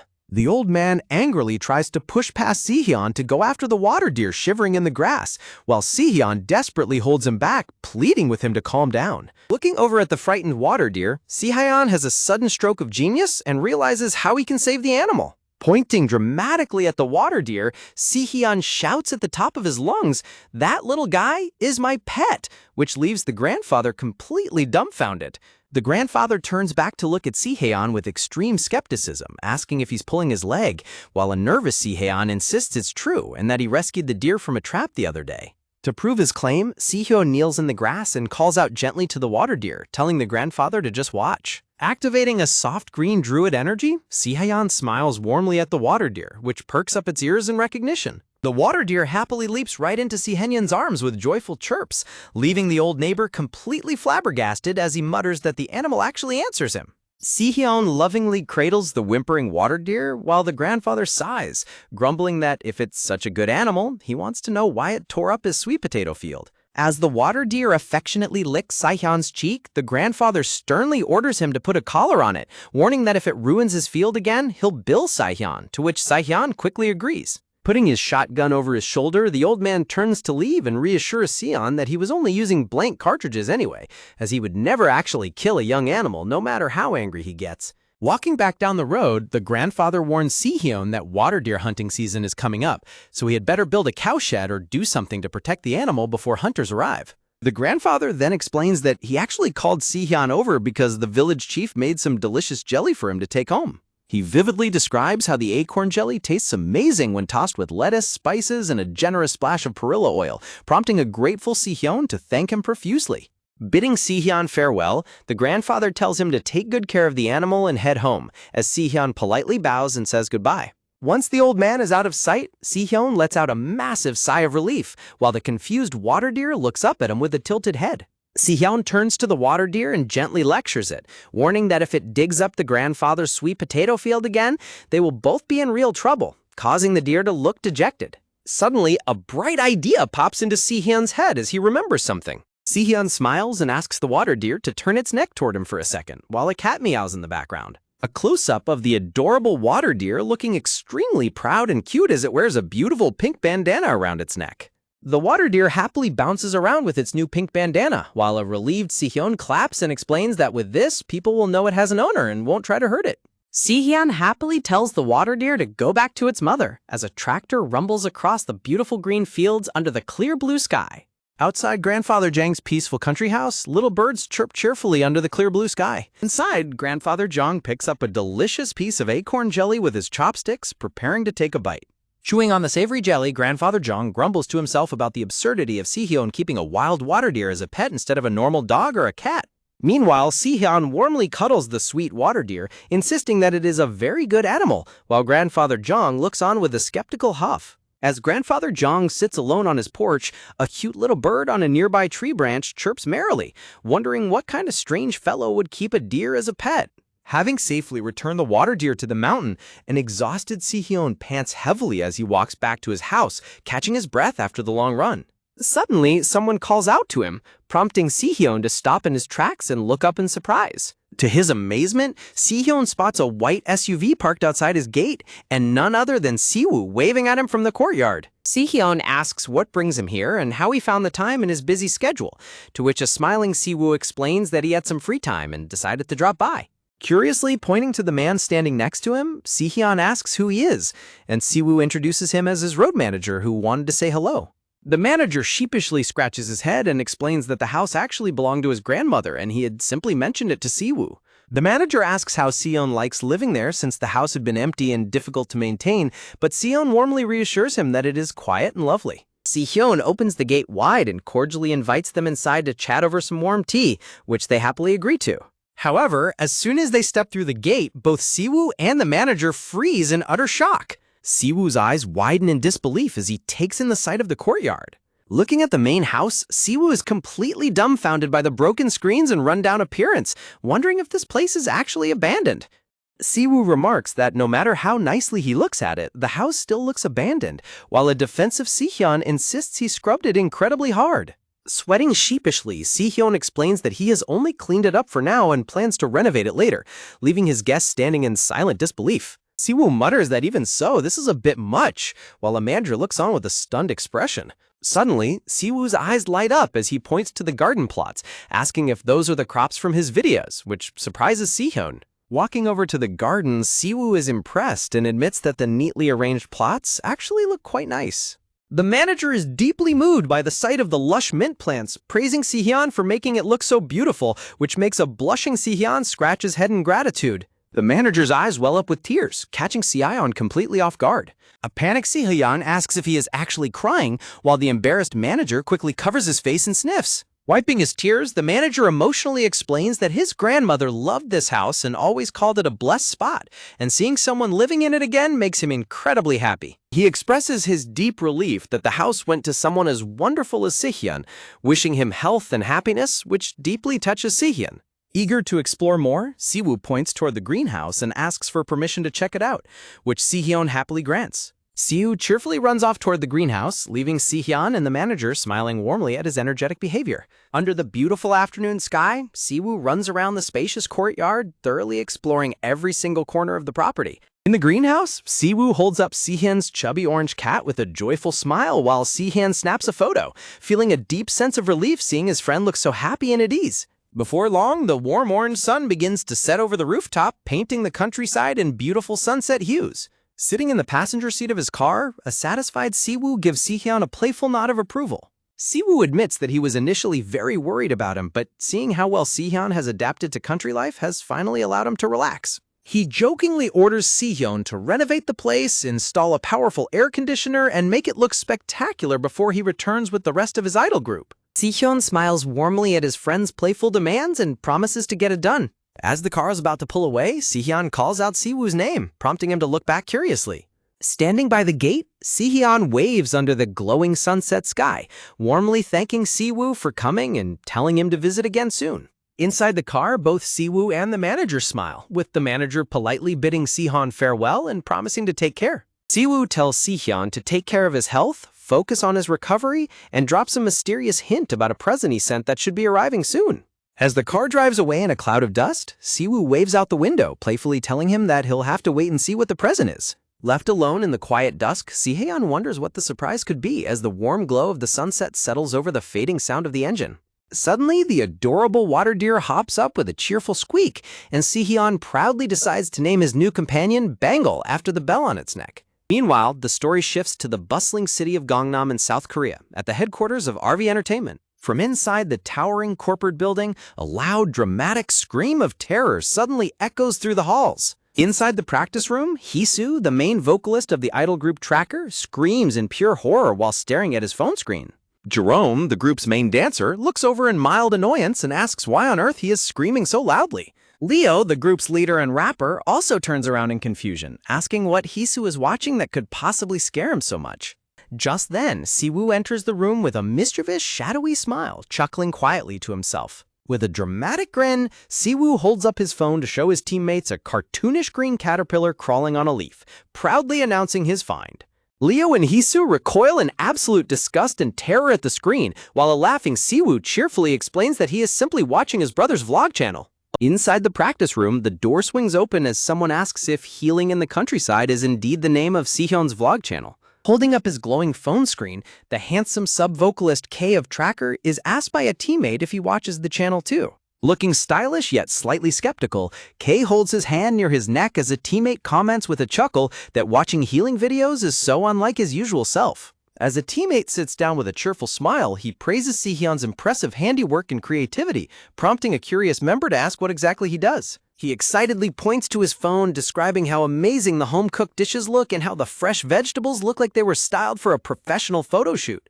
Scratching his cheek bashfully, Siwoo smiles while his teammates playfully argue, with one betting Sihyun will hit 1 million subscribers and another raising the stakes to 2 million. Excitedly chatting about their friend's success, one member suggests they all go visit Sihyun sometime, which Siwoo enthusiastically agrees to, saying his brother would absolutely love it. Suddenly, one of the members looks down at his phone and lets out a bewildered cry of surprise as his eyes widen in complete shock. Turning the screen toward a very confused Siwoo, he calls out his name and asks him a startling question. He holds up his phone to show a video of a cute animal, asking in disbelief if Siwoo's brother is actually raising a wild water deer in the countryside. Siwoo is completely frozen in utter disbelief, his jaw dropping as he stares at the screen, unable to process what he is seeing. On the phone screen, the adorable little water deer looks incredibly proud and happy, wearing its beautiful pink bandana and little bell around its neck. The water deer pulls an extremely grumpy, comical face with half-closed eyes, looking hilarious and full of attitude. Back in the countryside, Sihyun sweats sheepishly and pants heavily as he chases after the energetic water deer, shouting for Bangle to wait for him. Catching his breath, a tired Sihyun jogs behind the deer and curiously asks if it actually likes the name Bangle, admitting he thought cooler names like Brigitte or Dana sounded much better. As they walk through the quiet woods, the narration explains that any wild creature that has tasted a druid's nature force becomes much easier to connect with through wild resonance. Spotting some wild strawberries along the forest path, Sihyun points them out excitedly, while the narration explains that giving a creature a name firmly binds the link, creating an invisible bond between them. The narration continues, explaining that this absolute truth does not only apply to living creatures that breathe and run under the open sky. Stepping through the grass, Sihyun smiles softly as he mutters that he has finally found what he was looking for. Standing before a massive, ancient tree wrapped in lush ivy, Sihyun gazes up in absolute awe as little Bangle watches curiously from the bushes. Gazing up at the towering branches, the narration explains that this ancient truth applies just as much to those rooted deeply in the earth, silent and still. Reaching out his hand to touch the rough bark of the massive tree, Sihyun smiles warmly and gently whispers, "Hello, tree?" Suddenly, a brilliant green light flashes in Sihyun's eyes, signaling a deep, magical connection sparked to life. A bright aura of nature magic swirls around the majestic tree as Sihyun gazes up and asks if it will become his Orin. The scene transitions to a beautiful illustration of an ancient druid sitting by a campfire, playing a lute for a rabbit and a mouse, as the narration explains that since ancient times, druids called any plant they shared their nature force with an Orin. Under a starry, shooting star-filled night sky, the narration explains that by breathing in the essence of the stars, reading the earth's vibrations, and listening to the wind, the Orin became the eyes and ears of the forest on behalf of its master. Reaching out his hand, Sihyun places his palm firmly onto the ancient tree's bark, feeling the warm, living energy pulsing within it. Looking up at the sky with a warm smile, Sihyun explains that since he bought this entire back mountain along with the house, he needs a central hub to properly turn this vast area into his personal territory. As Sihyun chooses the largest pine tree to be his central Orin, the majestic tree gently shakes its branches and rustles its leaves as if warmly responding to his call. Smiling brightly, Sihyun happily tells the tree that he is looking forward to working with it, while adorable little Bangul barks cheerfully in agreement. Having completed his walk with Bangul, Sihyun walks back down the forest trail, wondering if he should head over to the village chief's house to check on the dying orchid she had mentioned. Suddenly, Sihyun stops dead in his tracks, his eyes widening as a look of sheer panic and shock washes over his face. Staring down at the forest floor in complete horror, Sihyun gasps in disbelief at the sight of a massive, heavily dug-up trench in the middle of his path. Standing before the giant mess, Sihyun panics, screaming in utter confusion about why the quiet forest ground has been completely torn up like this. Examining the deep gouges in the dirt, Sihyun realizes these are tool marks rather than animal scratches, recalling the cruel trap that hurt Bangul and realizing someone is actively trespassing and digging on his land. Clenching his fists in absolute fury, a dark shadow falls over Sihyun's face as he kneels on the ground, furiously declaring that he will teach this mysterious trespasser a lesson they will never forget. Realizing exactly what his first course of action should be, Sihyun turns around and sprints down the mountain path as fast as his legs can carry him. Running past the country roads, the narration humorously notes that since ancient times, the absolute best way to handle a trespasser is to snitch directly to the ruler of the territory. Bursting through a grand set of wooden gates, an exhausted Sihyun loudly calls out for the village chief, catching his breath after his frantic run. Suddenly, Sihyun freezes in absolute shock, his mouth hanging open as he takes in the scenery inside the gates. Inside the courtyard, an elegant, elderly woman happily waves at him, welcoming young man Sihyun to her home as a beautiful, luxurious, traditional Hanok estate unfolds before him. Sihyun is completely flabbergasted by the sheer scale of the luxurious Hanok house, his eyes popping out as he spots her shiny new ride, a $5,000 electric bicycle from the online ads. Walking over to him with her bicycle, the village chief smiles warmly and remarks that his arrival is perfect timing, as she was actually just about to head over to his place, which surprises Sihyun. Holding up a slightly wilting potted plant with a sigh, she explains that she wanted to see him because of the dying orchid she asked him to look at last time, prompting a relieved gasp from Sihyun. Looking at the orchid with deep worry, the village chief explains that she doesn't know what's wrong with it since it keeps wilting despite regular watering, adding that her late husband cherished it deeply. Taking the potted orchid into his hands with a warm, reassuring smile, Sihyun tells her not to worry and promises to do his absolute best to nurse it back to health, leaving her deeply grateful. Suddenly remembering his urgent reason for coming, a panicked Sihyun shouts out in surprise, realizing there was something incredibly important he needed to tell her first. Looking down from a wide shot of the beautiful Hanok roof, Sihyun's voice echoes as he successfully snitches, explaining that someone has been trespassing and digging up their mountain. Inside her elegant living room, the village chief calmly takes a slow, graceful sip of her tea, quietly digesting the shocking news Sihyun has just brought her. Setting her cup down, the village chief frowns, noting that it sounds like trespassers are illegally digging up wild roots or ginseng, adding sternly that setting traps is highly illegal under the Wildlife Protection Act. The village chief sighs, saying it's clear trespassing on private property and she'll notify the patrol unit, but adds it won't do much good unless they catch him red-handed, prompting Sihyun to ask in surprise why that is. She explains that last spring, she caught some people trying to drive off with stolen wild shoots, but the police let them go because there was no way to prove whose shoots they were, especially since there are no security cameras out there. Sihyun is outraged by this loophole, exclaiming in anger how that can possibly be a law, while the chief notes that's why thieves do it on purpose, knowing they can easily get away with it. Suddenly, the village chief gets a bright idea, declaring that in this case, they will just have to declare a state of emergency this time. She starts rummaging through her things, while Sihyun watches her in confusion, wondering what she is up to. With a proud smile, she holds up a document announcing that she has prepared the main agenda for their Donggun Wonri village meeting. She warmly tells Sihyun to come over to the village hall this evening, adding with a laugh that they are throwing a welcome party for him as well, so he had better show up. Sihyun is left staring at the village meeting flyer in complete bewilderment. As the sun sets and a fish leaps energetically in the courtyard pond, Sihyun wonders to himself about this sudden village meeting. That evening, warm lights glow from the windows of the Donggun Wonri village hall under a clear, starry night sky. Inside the village hall, a dazzling disco ball spins and shines brightly, casting colorful lights across the room. An energetic elderly resident in a straw hat sings passionately into a microphone, belting out a classic song about the rainy Honam line. Surrounded by tables overflowing with delicious food and drinks, the residents cheer and dance along to the karaoke, while a bewildered Sihyun sits quietly, sweating at how lively the party is. A friendly elderly lady hands a plate of food to Sihyun, praising him for being a handsome young man and warmly encouraging him to eat up.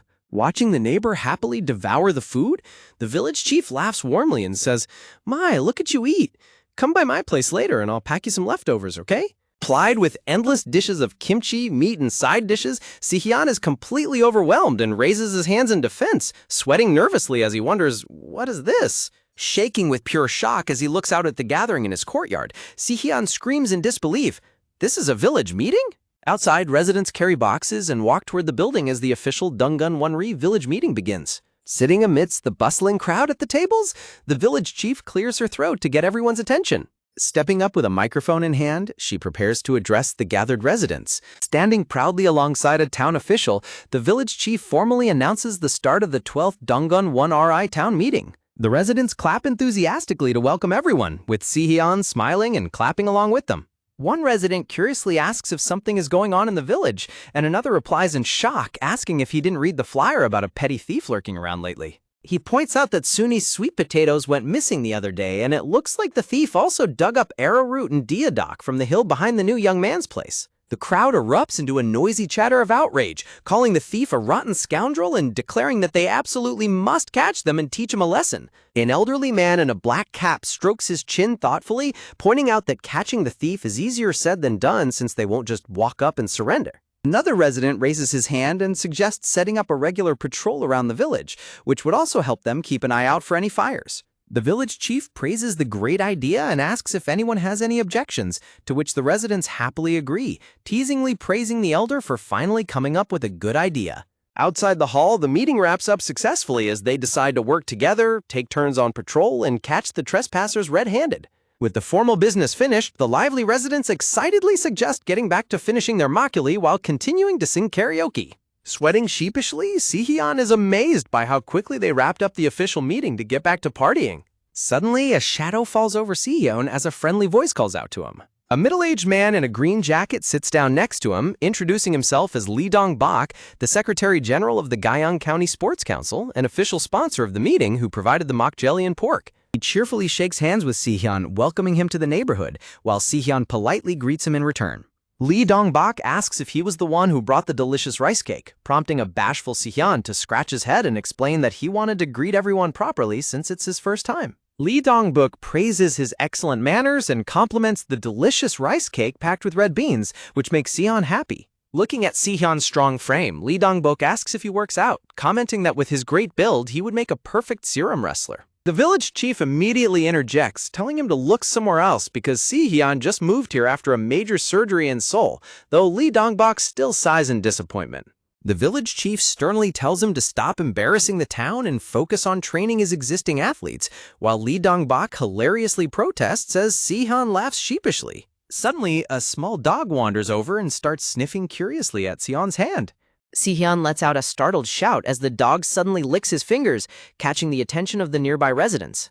Lee Dong-bak is surprised to see his dog, Baduk, and Sihyun gasps in surprise, asking where the dog came from. Before anyone can react, little Baduk happily climbs right onto Sihyun's lap, leaving a nearby elderly woman gasping in pure shock. Baduk curls up and falls fast asleep on Sihyun's lap, looking incredibly peaceful as the shocked chief comments that the dog usually snaps even when his own owner touches him.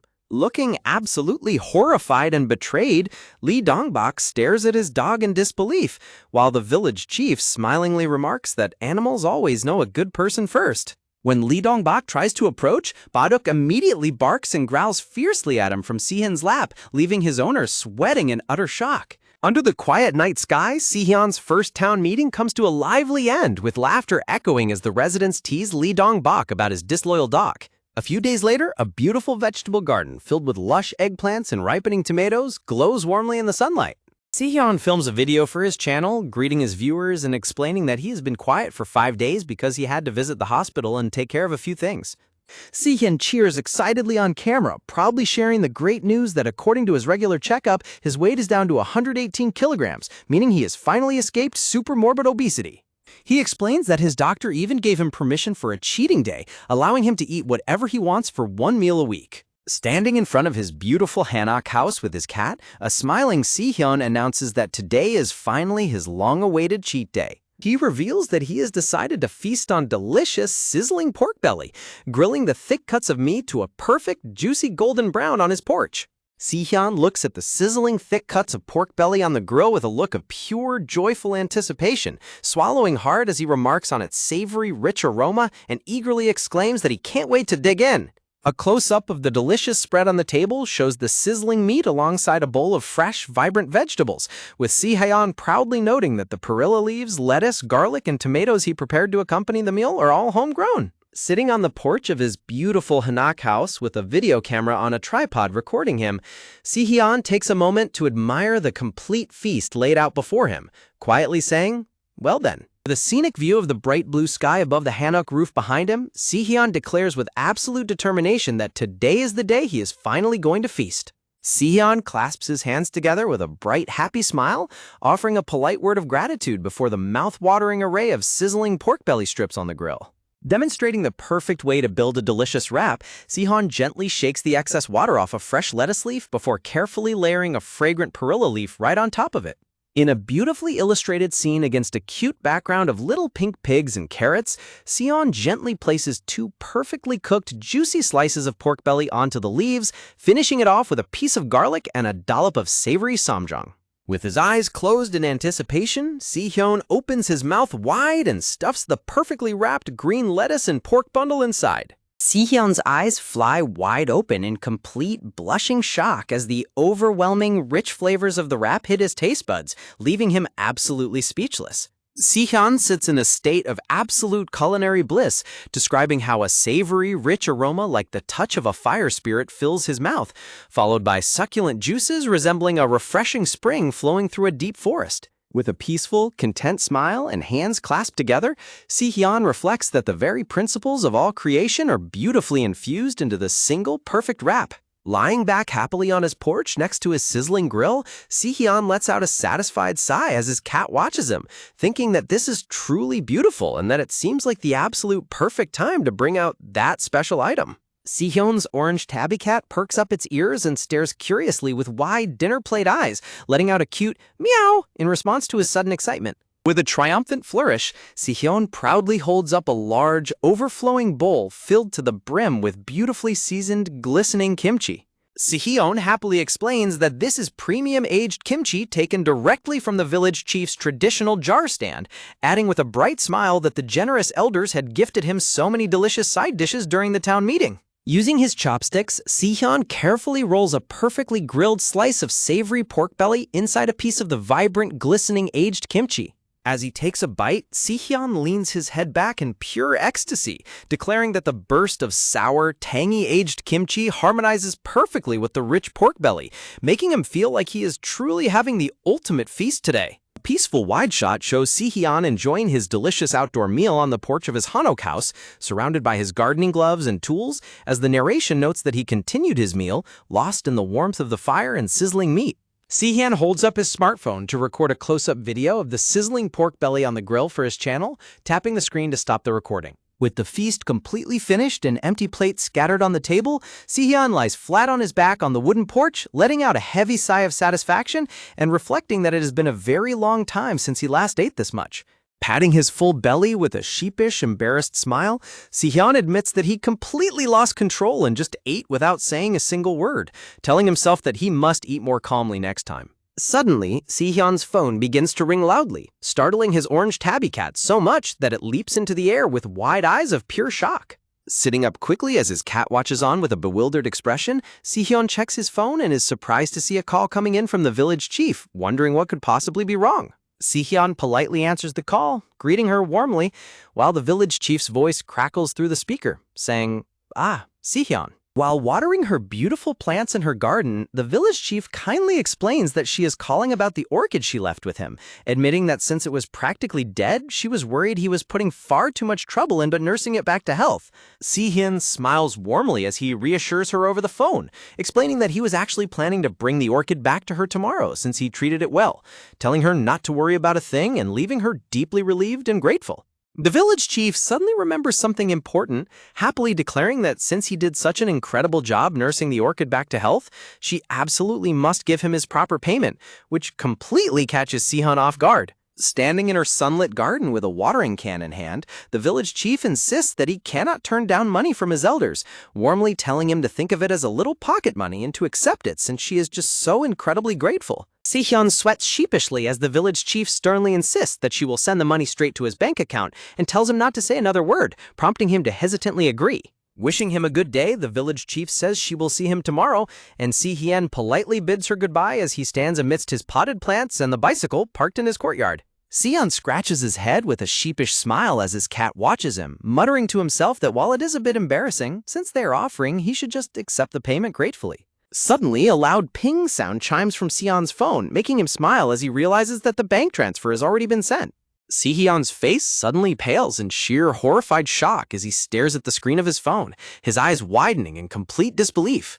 Fumbling with shock, the phone slips right out of Si-hyun's trembling hands and goes tumbling down the steps of the porch, landing flat on the dirt ground below. Si-hyun sits heavily on the wooden steps of the porch, clutching his head in utter bewilderment as he shouts out in panic, while his cat looks on with a highly confused meow. Si-hyun's eye twitches as a cold sweat runs down his face, completely frozen in place by the shocking notification on his phone. Staring at the screen in complete disbelief with his hands over his mouth, Si-hyun freezes solid as he looks at the unimaginable bank deposit notification showing a sum of 5 million won. A flashback shows a grand, imposing Druid master standing amidst swirling flames, as Si-hyun remembers that back in his days as a Druid, his master always used to tell him a very important lesson. The flashback continues with a young Si-hyun sitting by a campfire in a hooded cloak, as the Druid master explains that whether one is saving a rare orchid or using ivy to bind an enemy's feet, if a Druid shows their skill, they must be properly rewarded for it.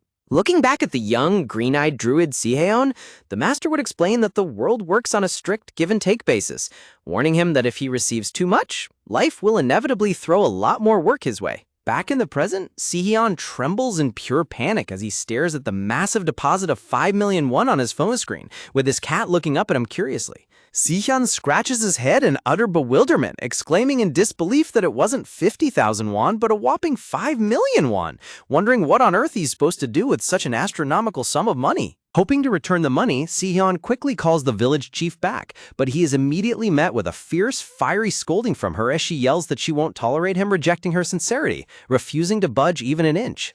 Si-hyun sighs and hangs up the phone, slumping down on the porch in defeat as his cat lets out a questioning meow. After thinking it over, Si-hyun gets a bright idea, confidently declaring to himself that in this case, he will just have to use the money to get her a wonderful gift in return. Standing proudly on his porch with his hands on his hips, Si-hyun looks determined and ready to take action. Looking out at his lush vineyard, Si-hyun notes that it is almost time to harvest the grapes, realizing that if he uses the very best bunches to brew some exquisite wine for her, she will absolutely love it. With a gentle, warm smile on his face, Si-hyun looks forward to making the perfect gift for the village chief. Si-hyun sits at his laptop in his cozy room, typing away on the keyboard as he remarks on how incredibly convenient the internet is, since anything you need can be bought with just a few taps. A notification shows that Si-hyun has ordered a premium 220-liter French oak barrel, which wasn't cheap at almost 1 million won, but he happily smiles and thinks to himself that it is absolutely worth every single penny. Reflecting on his past as a Druid, Si-hyun chuckles to himself as he sits at his laptop, fondly remembering the days when oak was so abundant he practically tripped over it. He slides the screen door open and looks out onto his quiet courtyard, a soft, pleasant smile on his face. He admires his grapes, noting that they have absorbed plenty of sunlight and rain, overflowing with the pure power of nature, and decides there's no need to rush their natural ripening process. Suddenly, the doorbell chimes loudly, breaking his peaceful contemplation and prompting a startled reaction. Wondering who it could be, Si-hyun looks out to find a worker in a yellow hard hat and overalls standing in his driveway next to a truck loaded with timber and a ladder. Si-hyun opens his front gate with a loud squeak, hesitantly asking if he can help the visitor, who greets him with a cheerful hello. The worker bows politely and asks if this is indeed Si-hyun's house, to which Si-hyun readily confirms his identity. Confused, Si-hyun asks the man who he is, and the visitor introduces himself as Yu Si-anju while handing over a business card. The card identifies him as a professional carpenter. Yu Si-anju explains that he was sent at the request of Mr. Siu, which leaves Si-hyun completely caught off guard. A little later, the carpenter begins testing the structural integrity of the house, knocking firmly against the walls. As the carpenter climbs up a tall ladder to inspect the ceiling, Siu's voice rings out over the phone, surprised that the worker has already arrived.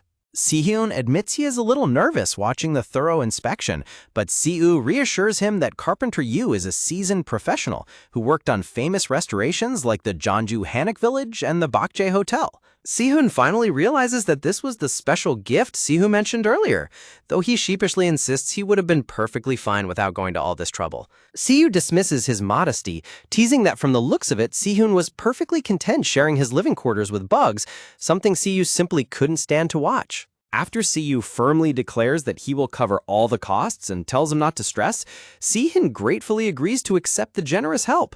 Si-woo explains that the carpenter is actually the uncle of a guild member who works in real estate, promising he will take great care of Si-hyun and adding with a laugh that a simple autograph will suffice as repayment since the carpenter is a subscriber to his channel. Si-hyun warmly expresses his gratitude before hanging up the phone, still watching the carpenter diligently work. Turning back to Yu, Si-hyun anxiously asks how the condition of the house is looking. A stressed construction worker in a yellow hard hat delivers the grim news that the kitchen is in danger of collapsing during the next typhoon due to termite damage on the pillars and a poorly made ceiling, leaving Si-hyun completely shocked and questioning if it is truly that bad. Si-hyun nervously recalls that a druid's house is traditionally built in harmony with nature, such as inside trees, rocks, or hillsides, which is why he initially tried to tolerate the uncomfortable living conditions, believing he would eventually get used to them. On a more positive note, the worker points out that the roof and tiles of the traditional house are actually very nice, adding that the rafters and the main floor pillars are sturdy and the overall structure is quite decent. Yo crosses his arms with a grim expression, explaining that the real issue is a severe termite infestation that could compromise the entire structure and cause painful bites if left untreated. While Si-hyun privately thinks that no termite would ever dare bite a powerful druid, he decides there is no point in being stubborn, nervously asking how much the repairs might cost. To his immense relief, Carpenter Yu smiles and tells him it won't be as bad as he thinks, explaining that they can apply for a government subsidy for Hanok restorations that will likely cover half the total cost. Si-hyun bows deeply in gratitude, leaving everything in the carpenter's capable hands.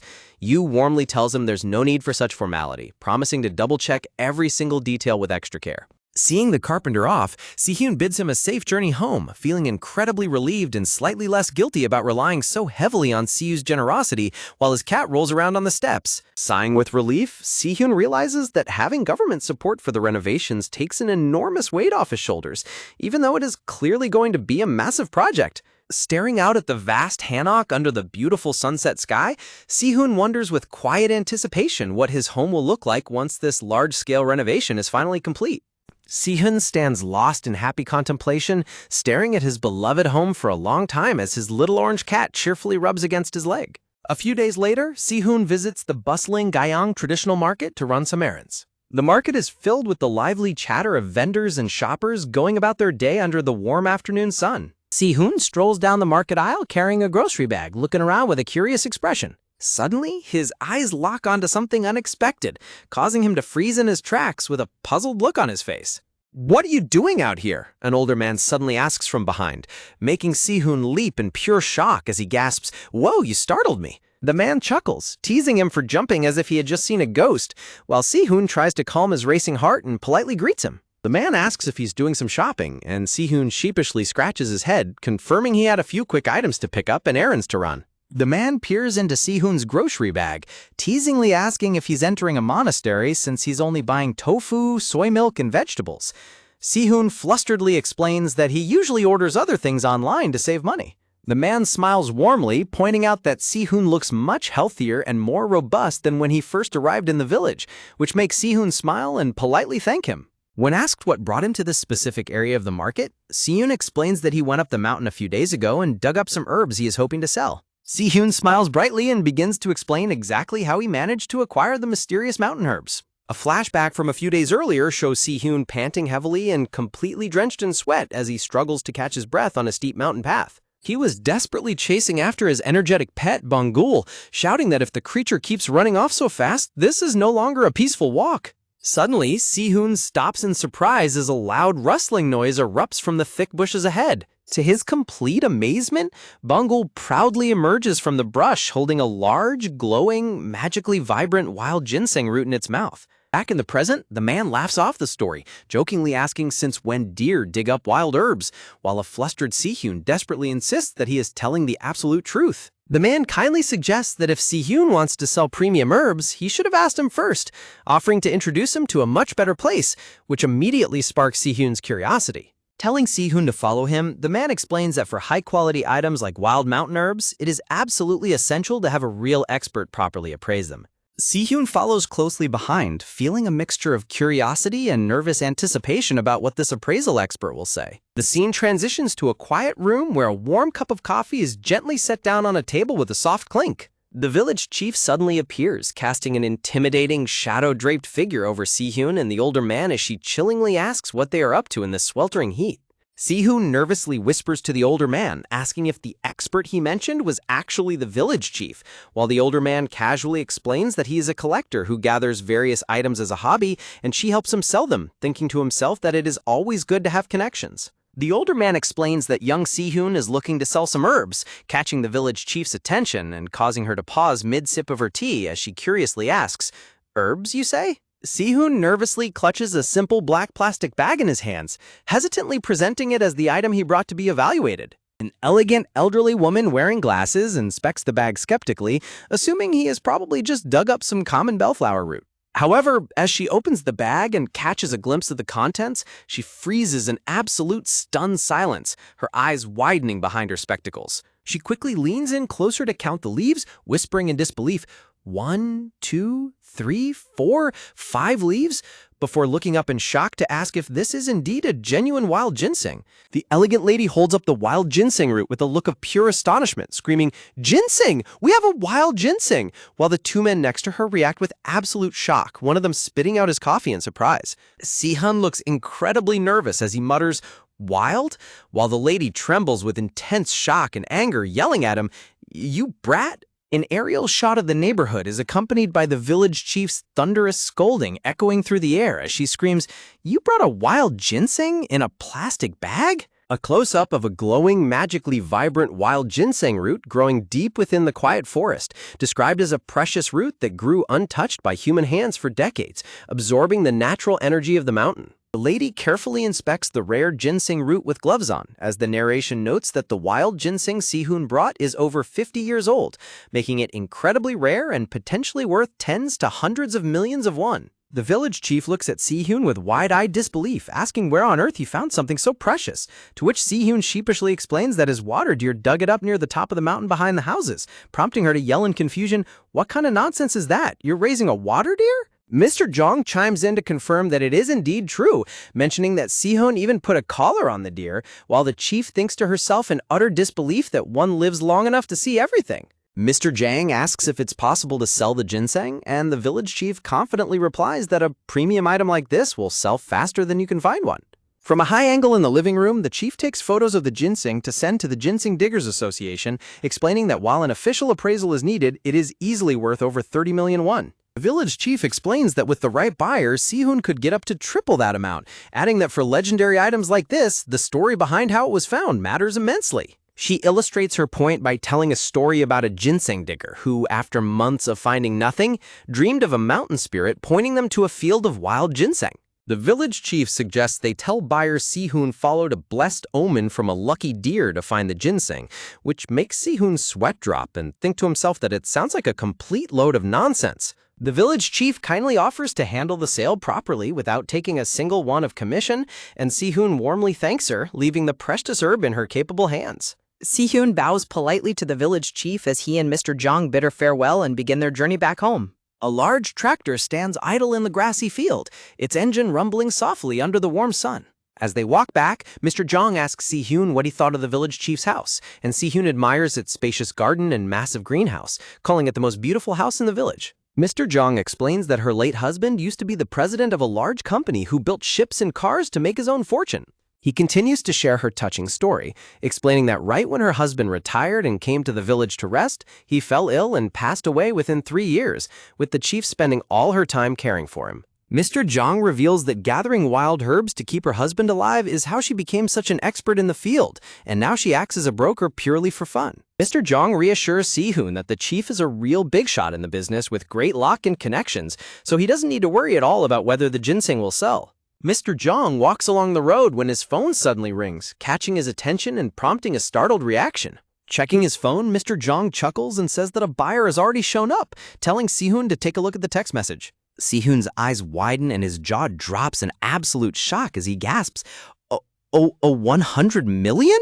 After hearing the final sale price is just under 100 million won. Mr. Jong happily explains that a president of a famous company bought it, asking Si-hoon if it didn't turn out wonderfully, while a dazed Si-hoon is left completely speechless. Mr. Jong gently reaches out and places a warm, reassuring hand on Si-hoon's shoulder. Smiling warmly, Mr. Jung says that he just doesn't want anything bad to happen to Si-hoon because of the money, expressing his genuine worry for the young man. At that moment, Mr. Jong's warm gesture triggers an old, forgotten memory for Si-hoon, reminding him of his beloved Druid master who always stood quietly and supportively by his side. In his memory, young Si-hoon sits beside a glowing campfire in a magical green forest, with his hooded Druid master standing protectively behind him. Si-hoon smiles softly to himself, touched by the older man's kindness, realizing it has been a very long time since someone worried about him so sincerely. Si-hoon brightly declares that once the money comes in, he will buy a ton of pork for them to feast on, while Mr. Jung teasingly tells him to fix his sweet potato field first, as the summer insects chirp in the background. A worker in a yellow hard hat and gloves diligently hammers away on the traditional tiled roof of Si-hoon's honick. An aerial view of the bustling courtyard shows construction materials and trucks everywhere, indicating that the large-scale renovation of Si-hoon's house has officially begun. The carpenter presents the remodeling blueprints to Si-hoon, asking him to take a look and see if there are any changes he'd like to make. The carpenter explains that they have torn down the old ceiling under the rafters to restore the hanok to its original, elegant height. He adds that they are upgrading the entire layout to a modern design, including connecting the outdoor bathroom directly to the house, which leaves Si-hoon thoroughly impressed. Looking over the spacious layout of 3 bedrooms, a bathroom, and a kitchen, Si-hoon happily gives the green light to proceed with the exact plan. The carpenter then asks Si-hoon what he would like to do regarding the outer wall of the house. Si-hoon smiles brightly and holds up a colorful, adorable hand-drawn sketch of his dream garden layout. Se-yoon eagerly explains that he wants to plant large apple or persimmon trees along the wall and install a beautiful arched gateway covered in vibrant red roses. The carpenter nods, noting that planting roses is quite common since their sharp thorns act as a natural protective fence. However, the carpenter points out that for real security, roses aren't enough, suggesting they install a motorized gate system instead, which flusters Si-hoon. Se-hoon sparkles as he explains that roses have many incredible uses, like making tea and having antibacterial properties, but above all, they are beautiful, leaving the carpenter completely baffled. Baffled but agreeable, the carpenter's sweat drops and says they'll proceed with Si-hoon's request while reinforcing the back wall for security, as Si-hoon's cute orange cat meows in agreement. Si-hoon stands confidently with his hands on his hips next to his cat, happily watching the progress of the construction. Si-hoon smiles warmly as he looks out over his yard, with the narration describing how his worn-out old home is slowly beginning to regain its beautiful shape. Swirling green particles of nature's manna float over the courtyard as the narration describes how this place will become a home where nature breathes and blends into the air, just like his life as a druid. A hand reaches out and clicks a lamp switch, turning off the light as night falls. Sitting in his pajamas inside the greenhouse with his cat, Si-hoon chats on the phone, mentioning that the work could be finished in just 2 weeks if everything goes well. Si-hoon laughs happily, explaining that sleeping in the greenhouse is actually cozy and comfortable, and it'll make great vlog content, while Si-yu chuckles on the other end, calling him a full-fledged YouTuber. Si-hoon asks Si-yu about his busy schedule, and Si-yu replies that it's the usual non-stop practicing and recording, just as his staff calls out that they are about to start recording in a bit. Si-yu shares his worries about his upcoming schedule on the phone, saying, "We're heading out on a European tour soon. Jet lag is what I dread the most." Si-hoon responds with genuine concern. "Are you sure you're going to be okay? Don't overexert yourself. Take care of your health." Si-yu smiles and reassures Si-hoon, saying, "Hey, being busy is a good thing. Not just anyone can be an idol. For now, worry about your own body instead of mine. I'll make sure to swing by before we leave for Europe, so I'll see you then." As they prepare to end their conversation, Si-yu says, "I'm going to hang up," to which Si-hoon warmly replies, "All right, sleep well." Si-hoon sighs softly as he holds the phone close, feeling a deep sense of worry for his busy friend. Clutching his pillow tightly with his cat sleeping peacefully nearby, Si-hoon is filled with quiet concern. The narration notes that there was a smile in Si-yu's voice, but nothing about it was actually funny. Si-hoon knew Si-yu was working non-stop, and it hurt silently to know all he could do was cheer for him from afar. Si-hoon lies down on his back in the quiet greenhouse, staring thoughtfully up at the ceiling. Looking out through the glass roof of the greenhouse, Si-hoon marvels at the night sky, thinking to himself, "Lying out here, the stars really do look clearer." An aerial shot shows the two beautifully lit greenhouses resting peacefully in the dark yard. The narration explains that all Si-hoon could do was hope the renovations would finish safely so that Si-yu could come and rest there without a single worry. Under the gentle light of the moon, the greenhouse remains peaceful as the narration describes. In that starlit greenhouse, Si-hoon slowly drifted to sleep.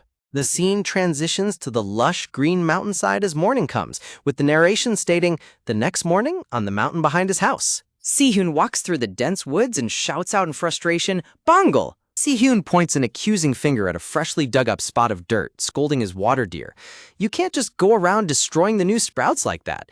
And you ate all the lettuce in the garden, too."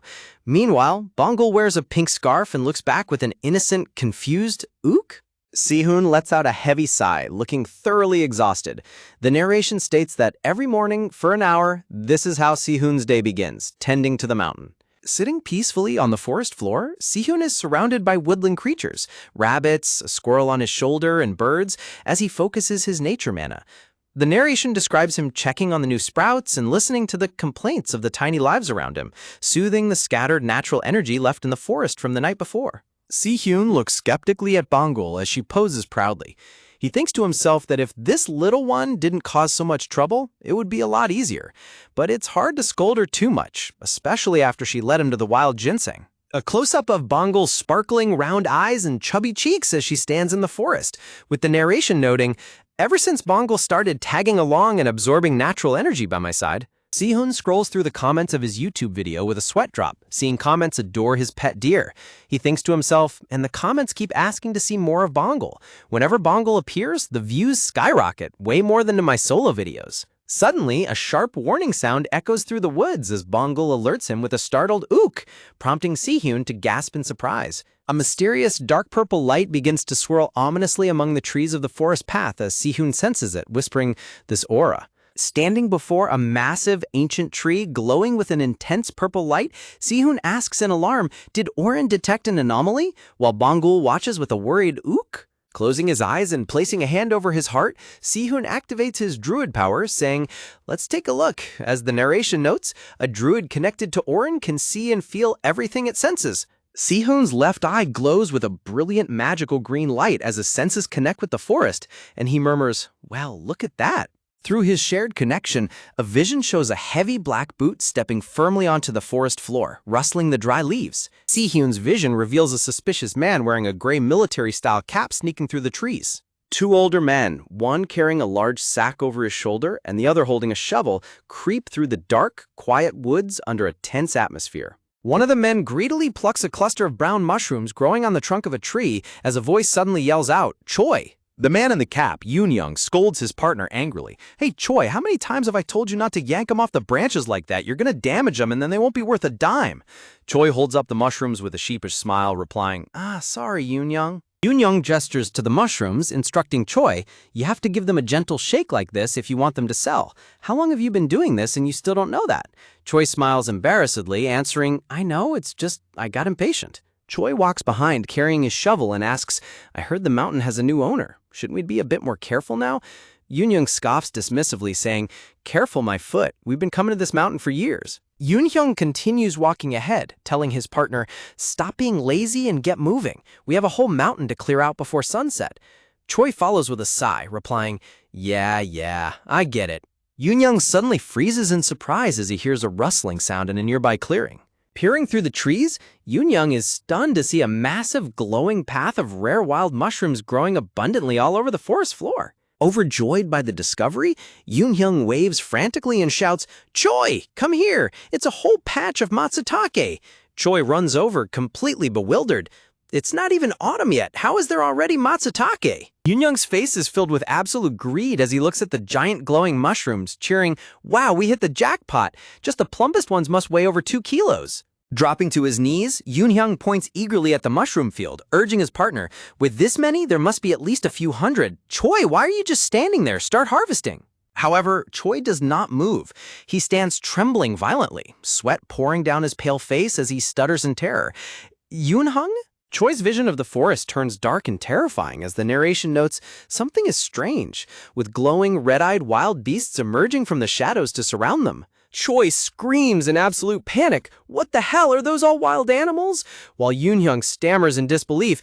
They're all just standing there staring at us. Yoon-hyung tries to snap Choi out of his terror, yelling, "Stop freaking out and get back to work. Ignore them, just harvest them quickly and let's get the hell out of here." Ignoring his growing dread, Yoon-hyung reaches down and snaps another plump matsutake mushroom from the ground. Suddenly, a thunderous, intimidating roar echoes through the dense woods, paralyzing the two poachers in sheer terror. The two men look around in confusion as a thick, heavy fog rapidly rolls in to consume the path. Yoon-hyung screams, "What the?" while Choi yells, "Where did all this fog come from?" A massive wild boar with glowing red eyes charges out of the fog, growling fiercely at the intruders. Choi whimpers, "Huh?" as a giant water deer with glowing white eyes and green-tipped ears towers over them, growling menacingly. Standing with his eyes glowing a fierce, magical green and a small, angry yellow bird perched on his head, Si-hyun confronts the poachers, saying, "So, you ignored my warning." Enveloped in a powerful green aura of nature's mana, Si-hyun sits cross-legged on the forest floor, speaking calmly. "People fear what they do not understand. I thought that fear would make you back off, but it seems greed won out." Si-hyun looks at them with a cold, determined expression, declaring, "In that case, I can't just let you leave." Summoning the beasts of the mountain, Si-hyun commands, "I'll make sure you never set foot on this mountain again," as an angry stampede of boars, deer, and birds chases the terrified poachers. Choi and Yoon-hyung flee down the mountain path in absolute panic, pursued by a snake, a boar, and a bird. Choi screams, "Wah, Yoon-hyung, what the hell are those things?" And Yoon-hyung yells back, "How should I know? Just run, don't look back." Yoon-hyung shrieks in terror, "Heek," as a furious wild boar charges right at his heels. Si-hyun focuses his nature mana, a powerful green aura swirling around him as he prepares to execute his druid power to bind the forest into one. Using Orin as a conduit, a druid can bind all living things in the forest into one. Those connected by this power become the forest itself and drive out intruders, which is why druids are feared in their lands. Si-hyun is absolutely furious, fuming as he yells, "I was growing those matsutake to grill with meat at the village meeting, and they dare lay their hands on them?" With a sharp gesture, Si-hyun points his glowing finger, commanding the ancient roots and vines of the forest to lurch forward and snare the fleeing poachers. The poachers scream in absolute terror as massive, thick vines wrap tightly around them and lift them high into the air. Dangling helplessly in the air, Yoon-hyung and Choi scream in panic, "To the tree! The tree is attacking us!" while Si-hyun and Bungul watch them with calm satisfaction. With a smug expression, Si-hyun pulls out his phone and calmly makes a call, saying, "Hello, village chief?" As Yoon-hyung and Choi sit tied up and trembling in fear with Bongul keeping watch, Si-hyun politely asks on the phone, "Do you have a minute?" while police sirens can already be heard approaching in the distance. A little later, a police car screeches to a halt near the entrance of the Garam Monastery where Si-hyun waits with the captured thieves.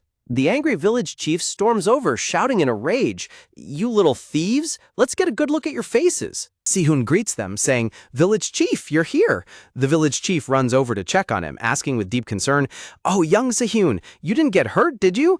It must have been such a hassle chasing down these thieves." Looking at the bruised and terrified poachers, the village chief mutters, "But what's with these two? They look like total trash." Si-hyun replies with an innocent smile, I think they must have rolled down the mountain while running away." Recognizing their faces, the village chief gasps in anger. "Wait a minute, aren't these the same bastards who stole my Aurelia shoots and then played dumb? I guess bad habits really die hard. Today, you finally messed with the wrong person." The police officer tells Yoon-hyung, "With the footage of the scene, denying it won't help you. And this isn't just petty theft. There's clear evidence that you were trying to sell them too." Yoon-hyung grits his teeth, muttering, "Damn it." Desperately trying to explain what happened, the terrified thief screams, "No, I'm telling you, the trees tied us up like demons grabbing us, and all the animals were staring at us like they wanted us dead." Hearing the thief suddenly yell, "Hey, Chubby," Si-hyun flinches in absolute shock, thinking to himself, "Bye?" Yoon-hyung points back at Si-hyun and frantically yells, "You said you're the owner of this mountain, right? Officer, you should be investigating him first. He must be some kind of shaman who controls ghosts." A terrifying, fiery aura of pure rage erupts from the village chief as she growls, "What did you just say?" making the police officer and Si-hyun break out in a cold sweat. Brandishing a thick wooden club, the village chief roars in fury. "What's this nonsense about trees, huh? Are you just standing there spewing crazy talk like a lunatic?" The officer desperately holds the furious village chief back as she swings her club, screaming, "That's not what exactly! You no good thieves! I should slit your bellies and rip out your guts to use as a jump rope." As the village chief continues to scream in the background, or even rip off your skulls and kick them around like a soccer ball, Si-hoon trembles in terror, thinking to himself, the village chief is so scary when she's angry. The cop desperately tries to defuse the situation, saying, "Anyway, let's head to the station and talk about the details there," while the thief keeps screaming, "Unbelievable! You guys are driving me crazy! I'm telling you, the trees really attacked us." As Yoon-young yells out one last time, "This mountain is totally haunted, I swear!" A mysterious man in a black priest outfit silently steps forward from the shadows to watch the scene. The priest's hand trembles slightly as he grips his holy Bible tightly, sensing something unusual. The priest walks up to the group and asks in a firm, commanding voice, "How can you utter such lies right here on the Lord's land?"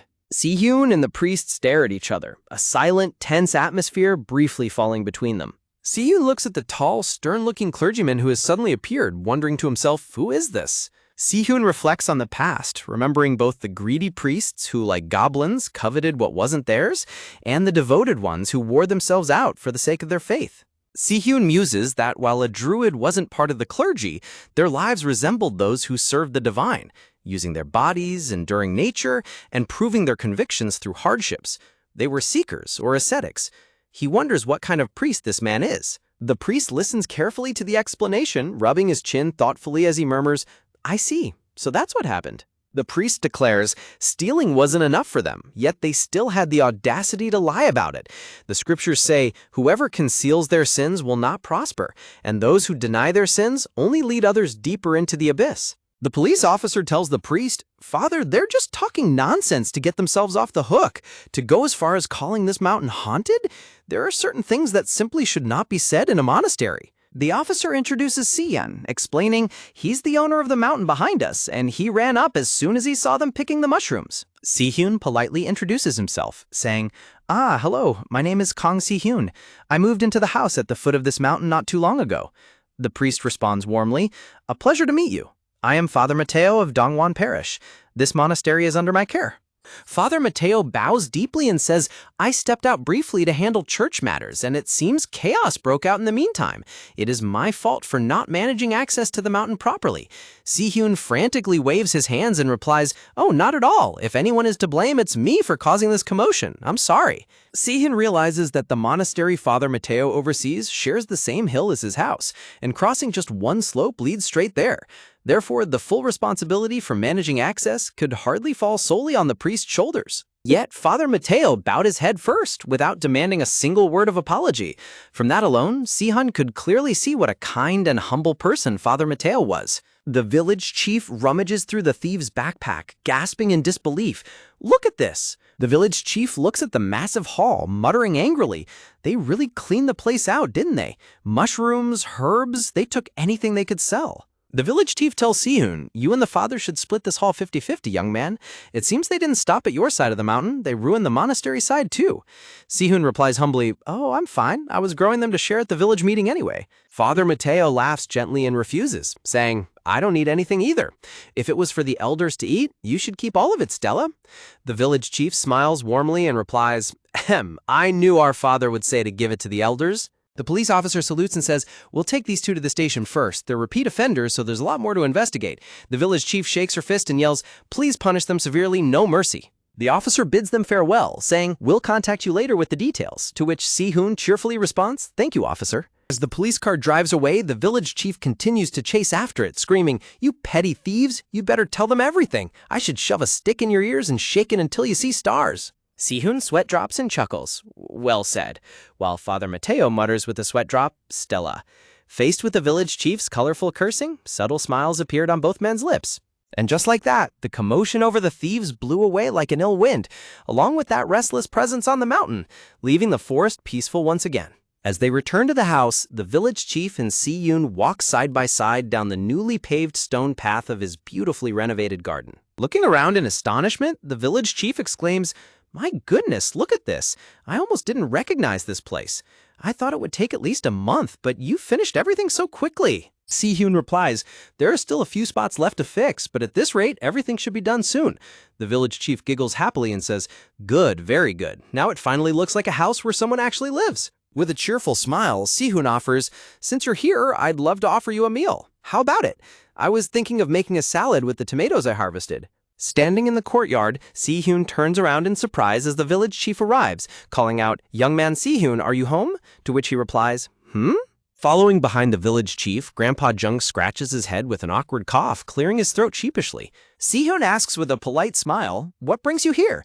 And Grandpa Jung rubs his chin, replying, well, I was wondering if I could get some more lettuce. Grandpa Jung enthusiastically describes the produce with a glowing image of lettuce behind him, saying, when I take a bite of yours, it has this crunchiness that just fills my mouth. Si-Hyun cheerfully responds, I'll harvest another basketful for you. Would you like some cabbage too?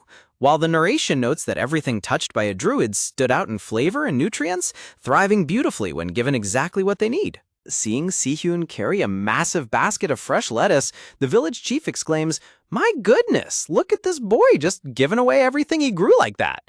Grandpa Jung scratches his head and asks, have you ever seen a boy this big?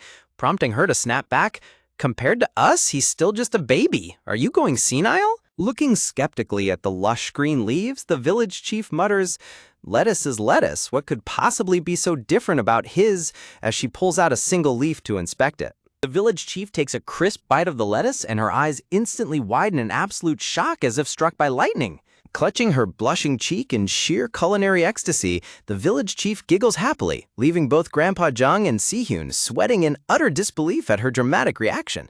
As a cute ginger cat stretches lazily on the green lawn, the narration explains that Grandpa Jung joined them at the table to help prepare the meal. Working together to harvest ripe tomatoes in the garden, Si-Hyun asks in curiosity, the father sells soap? To which the village chief replies, that's right, they make soap over at the monastery.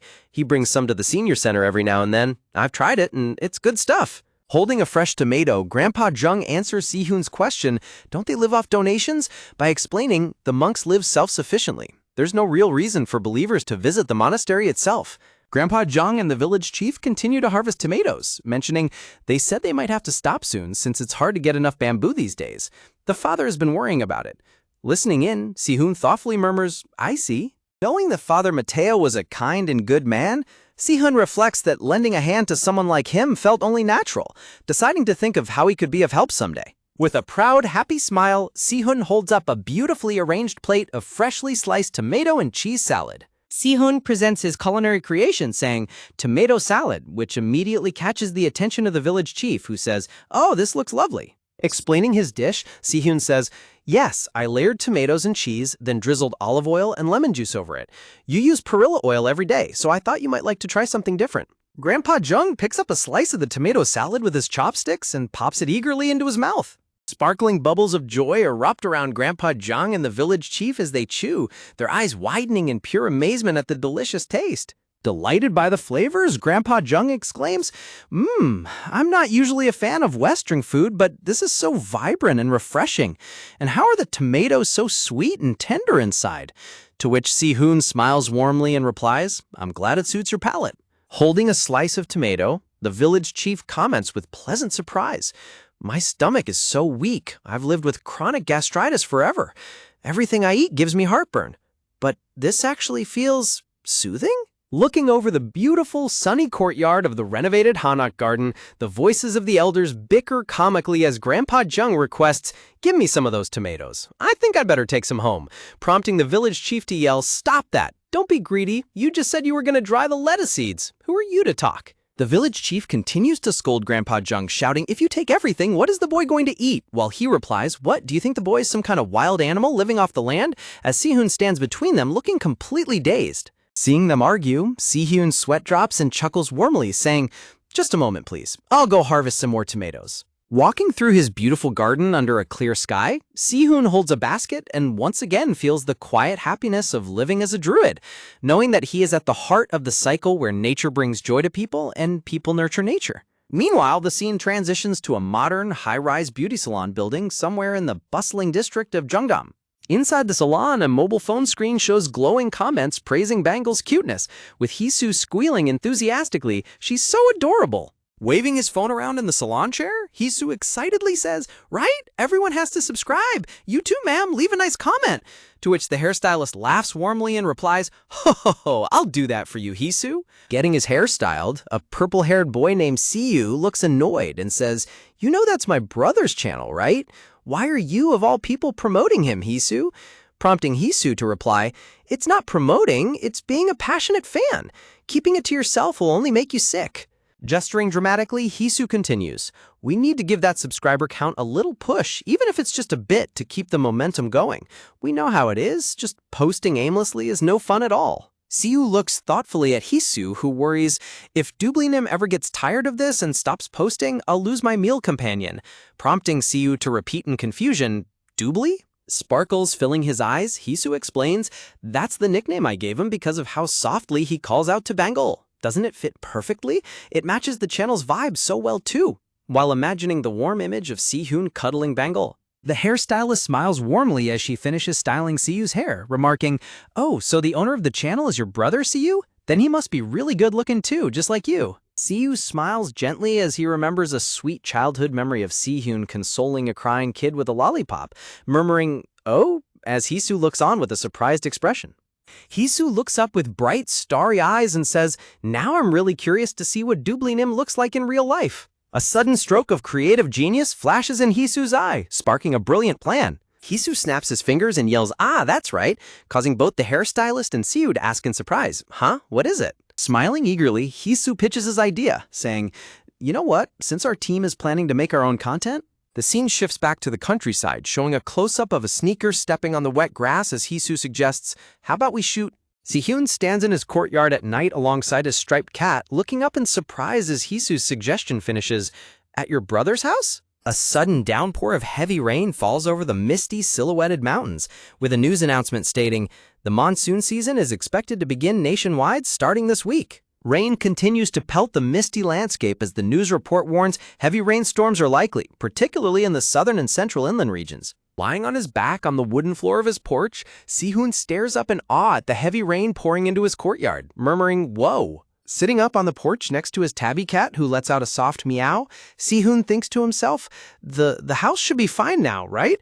Thank goodness the construction finished early." Looking out at the raindrops cascading from the eaves of his roof, Sihun smiles gently as the news of the late summer monsoon season brings heavy raindrops pelting down. Looking out over his wet garden with ripe red fruit hanging from the trees, Sihun feels pure bliss just rolling around on the wooden floor, completely forgetting that he originally had no intention of remodeling because Carpenter Yu's work was absolutely flawless. Sihun smiles and attaches his phone to a selfie stick, saying to himself, "I don't have time to just lounge around." Walking out into his garden with a clear umbrella in the pouring rain, Sihun records a video saying, "Today we're all gathering at the village hall to eat meat and pine mushrooms.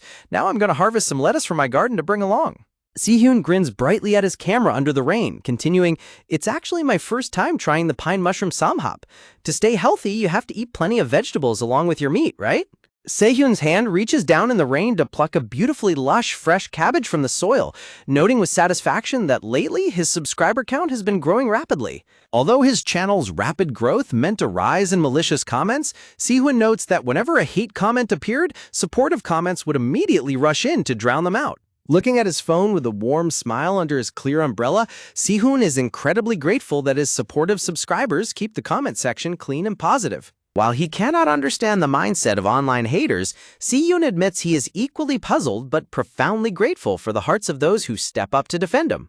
After harvesting a generous basket of lush lettuce and cabbages from his rainy garden, Sehun decides that this is enough produce to bring over to the village hall. Standing outside his beautifully renovated gate under his clear umbrella, Sehun watches the heavy rain pour down, preparing himself to face the stormy weather. Staring blankly into the torrential downpour, Sehun sweat drops and worries about how on earth he is supposed to walk all the way to the village hall in this storm. Suddenly, the loud honking of a car horn makes Sehun look back in surprise to see a small white truck approaching through the misty rain. The white truck comes to a sudden halt right next to Sehun as the rain continues to pelt the ground. Rolling down his window, the friendly driver calls out to Sehun in surprise, asking him what he is doing out in the middle of such a harsh rainstorm. The kind driver tells Sehun to hurry up and get inside the truck, offering him a ride since he is heading to the village hall anyway. A title card transitions the scene, beautifully decorated with green leaves and sparkles, reading Healing with Doobly. Inside the warm village hall, thick slices of pork belly and fresh wild pine mushrooms sizzle deliciously on a hot grill. Despite the pouring rain outside, the village elders gather happily under patio umbrellas to grill the delicious meat and mushrooms. Standing before the villagers, the elegant village chief clears her throat and taps the microphone, ready to address the gathering. The village chief calls for everyone's attention, asking if they all heard about the thieves who were caught on the mountain behind Si-hyun's house on Ginkgo Road. She explains that after a thorough police investigation, those rascals were revealed to have committed a long list of crimes and have officially been placed under arrest. With the microphone in hand, the village chief explains how the thieves parked their car at the pension on their way into town and used the mountain path behind the monastery to sneak in. Nodding in agreement with her words, the elders listen as she urges everyone to look out for their own land and pay close attention to prevent anything like this from happening again. The entire room erupts into enthusiastic applause, causing Si-hyun to scratch his head sheepishly with a bright blush on his cheeks. Smiling warmly, the village chief announces that since their wonderful young man bought this precious meat and pine mushrooms, they should feast and wish those rotten thieves a long prison sentence. An elder happily takes a bite of the perfectly grilled pine mushroom, eager to savor its rich, natural flavor. Chewing happily, the elders are absolutely amazed by the incredible taste, wondering how a summer pine mushroom can be this delicious when fall is usually their peak season. Si-hyun stands politely with an empty plate, asking if the food is to everyone's liking, and they enthusiastically reply that it is nothing short of a magnificent feast. Eager to share a new culinary idea, Si-hyun steps forward to serve a special dish he prepared for the elders. Presenting a beautifully stacked piece of grilled pork, mushroom, and kimchi, Si-hyun explains that he saw on YouTube that eating them together as a samhap is incredibly delicious. Looking highly skeptical, the village chief scolds him comically, questioning why he would mix such precious wild pine mushrooms together, suggesting he should just use cheap king oyster mushrooms instead. Curious about the combination, one of the elders picks up the samhap and pops the entire bite eagerly into his mouth. While the elder chews thoughtfully, Si-hyun and the village chief watch him intently, waiting in suspense for his reaction. After chewing, the elder honestly admits that while it is good, he prefers eating them separately, prompting the village chief to agree that the strong scent of their local pine mushrooms doesn't pair well with just anything. Another elder laughs and tells Si-hyun to just eat them separately, noting that the village chief is a true culinary expert who has eaten plenty of high-quality food. Si-hyun laughs sheepishly and agrees that he should follow their expert advice, happily accepting their wisdom. Just then, a middle-aged man in a green jacket slides the door open, holding a plate and thanking Si-hyun for allowing them to eat such precious pine mushrooms that he normally only sells. When Si-hyun offers to grill the meat, the man raises his hand in refusal, declaring that grilling is always the Youth Association president's job, while another elder jokes that Si-hyun can take over the role if he wishes. Si-hyun smiles as he notes that the Youth Association president is in his late 40s, runs a chicken farm nearby, and smells faintly of savory grain feed. Hearing about the chicken farm, a sudden spark of inspiration flashes in Si-hyun's eyes as a long-held dream of his comes to mind. The Youth Association president blinks in surprise when Si-hyun suddenly asks him about raising chickens. Si-hyun happily imagines a cozy coop filled with a white hen, cute little yellow chicks, and fresh brown eggs, expressing how wonderful and adorable it would be to raise them. The experienced farm owner chuckles and warns him that chicks are only cute when they chirp, explaining the massive hassle of early morning crowing and the endless mess of chicken poop all over his newly remodeled house. Si-hyun's romantic fantasy is instantly shattered, and he scratches his head sheepishly, agreeing that he should definitely think about this idea a bit more.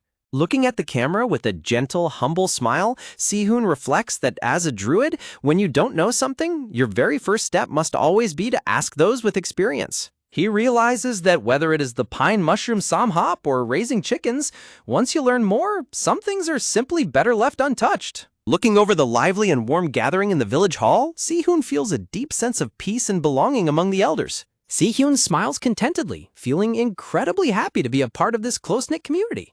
As the heavy rain pours down over the village, Si-hyun realizes that like a well-grown tree casting its protective shadow, he is quietly and steadily growing within the village. The next evening at 8:30 p.m., a phone screen lights up with an urgent emergency alert warning of heavy rain and landslide risks in Gapyeong County, advising everyone to stay safe. Sitting on the porch of his traditional house alongside his ginger cat, Si-hyun watches the powerful winds and heavy rains sweep across his garden. Looking at his phone, Si-hyun notes that he has already received 4 emergency alerts, telling his little cat that they should head inside to stay safe from the pouring storm.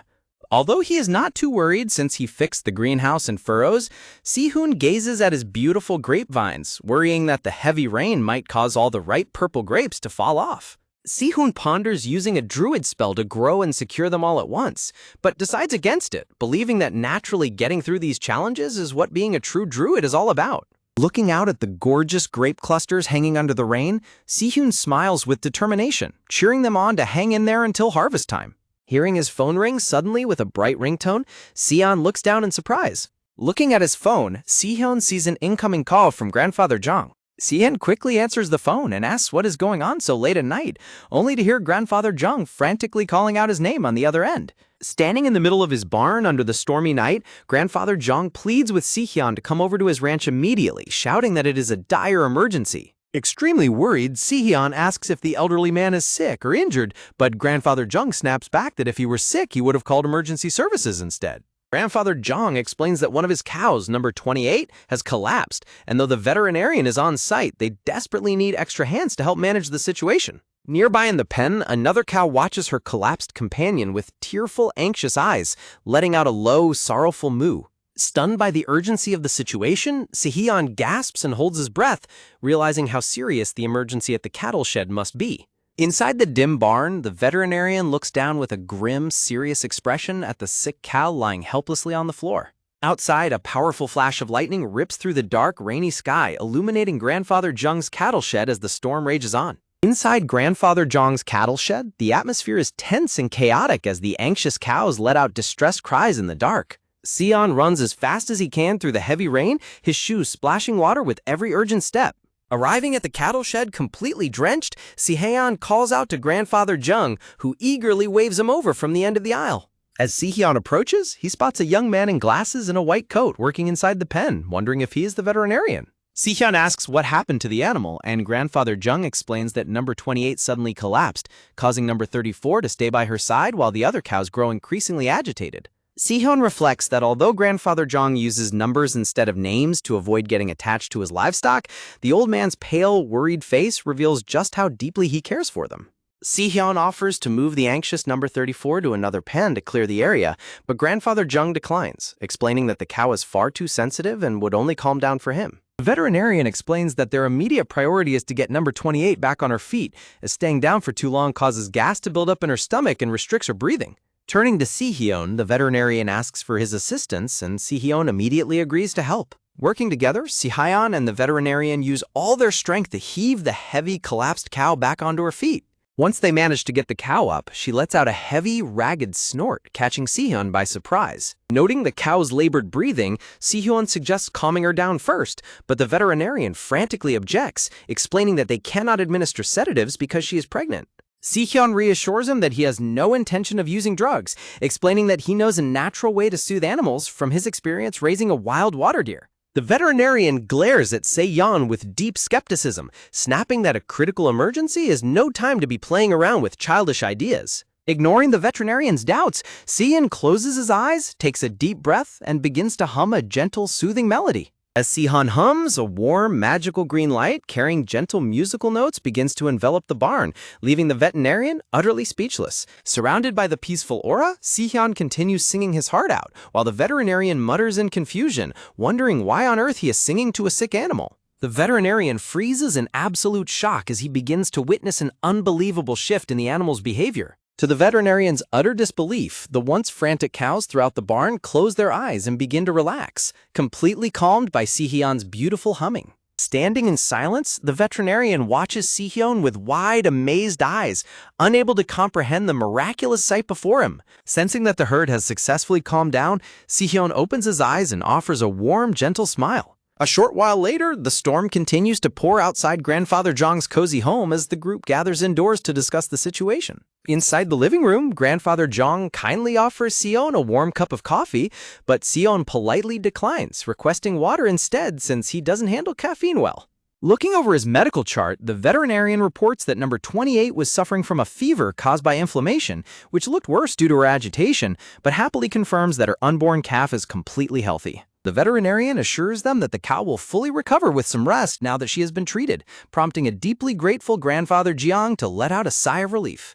Once they are settled, the veterinarian suddenly turns to Si-hyun with an intense glare, demanding to know how he managed to calm the cows. The veterinarian paces his thoughts aloud, deeply puzzled by how a simple melody could instantly soothe a whole barn of agitated animals. He presses Si-hyun further, asking if he cast some sort of magic spell and questioning his identity, which makes Si-hyun flinch and nervous sweat.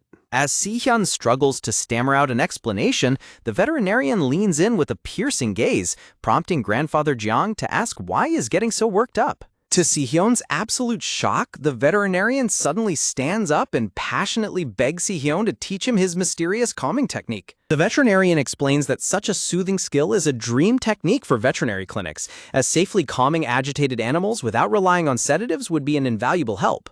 Sweating profusely, Si-hyun waves his hands in a panic and tries to laugh it off, fabricating an excuse that it was just a Western folk song he learned from a YouTube video about calming animals. In his mind, Si-hyun sweats as he knows that this is actually a secret Druid technique of breathing in harmony with nature, a profound skill that cannot simply be taught to others. Sitting down with a chuckle, Grandfather Jeong breaks the tension by suggesting it isn't about technique at all, but rather that animals are simply drawn to Si-hyun's naturally lovable aura, mentioning how even the notorious dog Baduk adored him. The veterinarian is astonished to hear that even the notorious Baduk behaved around Si-hyun, as Grandfather Jeong happily boasts about how all animals instantly become gentle in the young man's presence.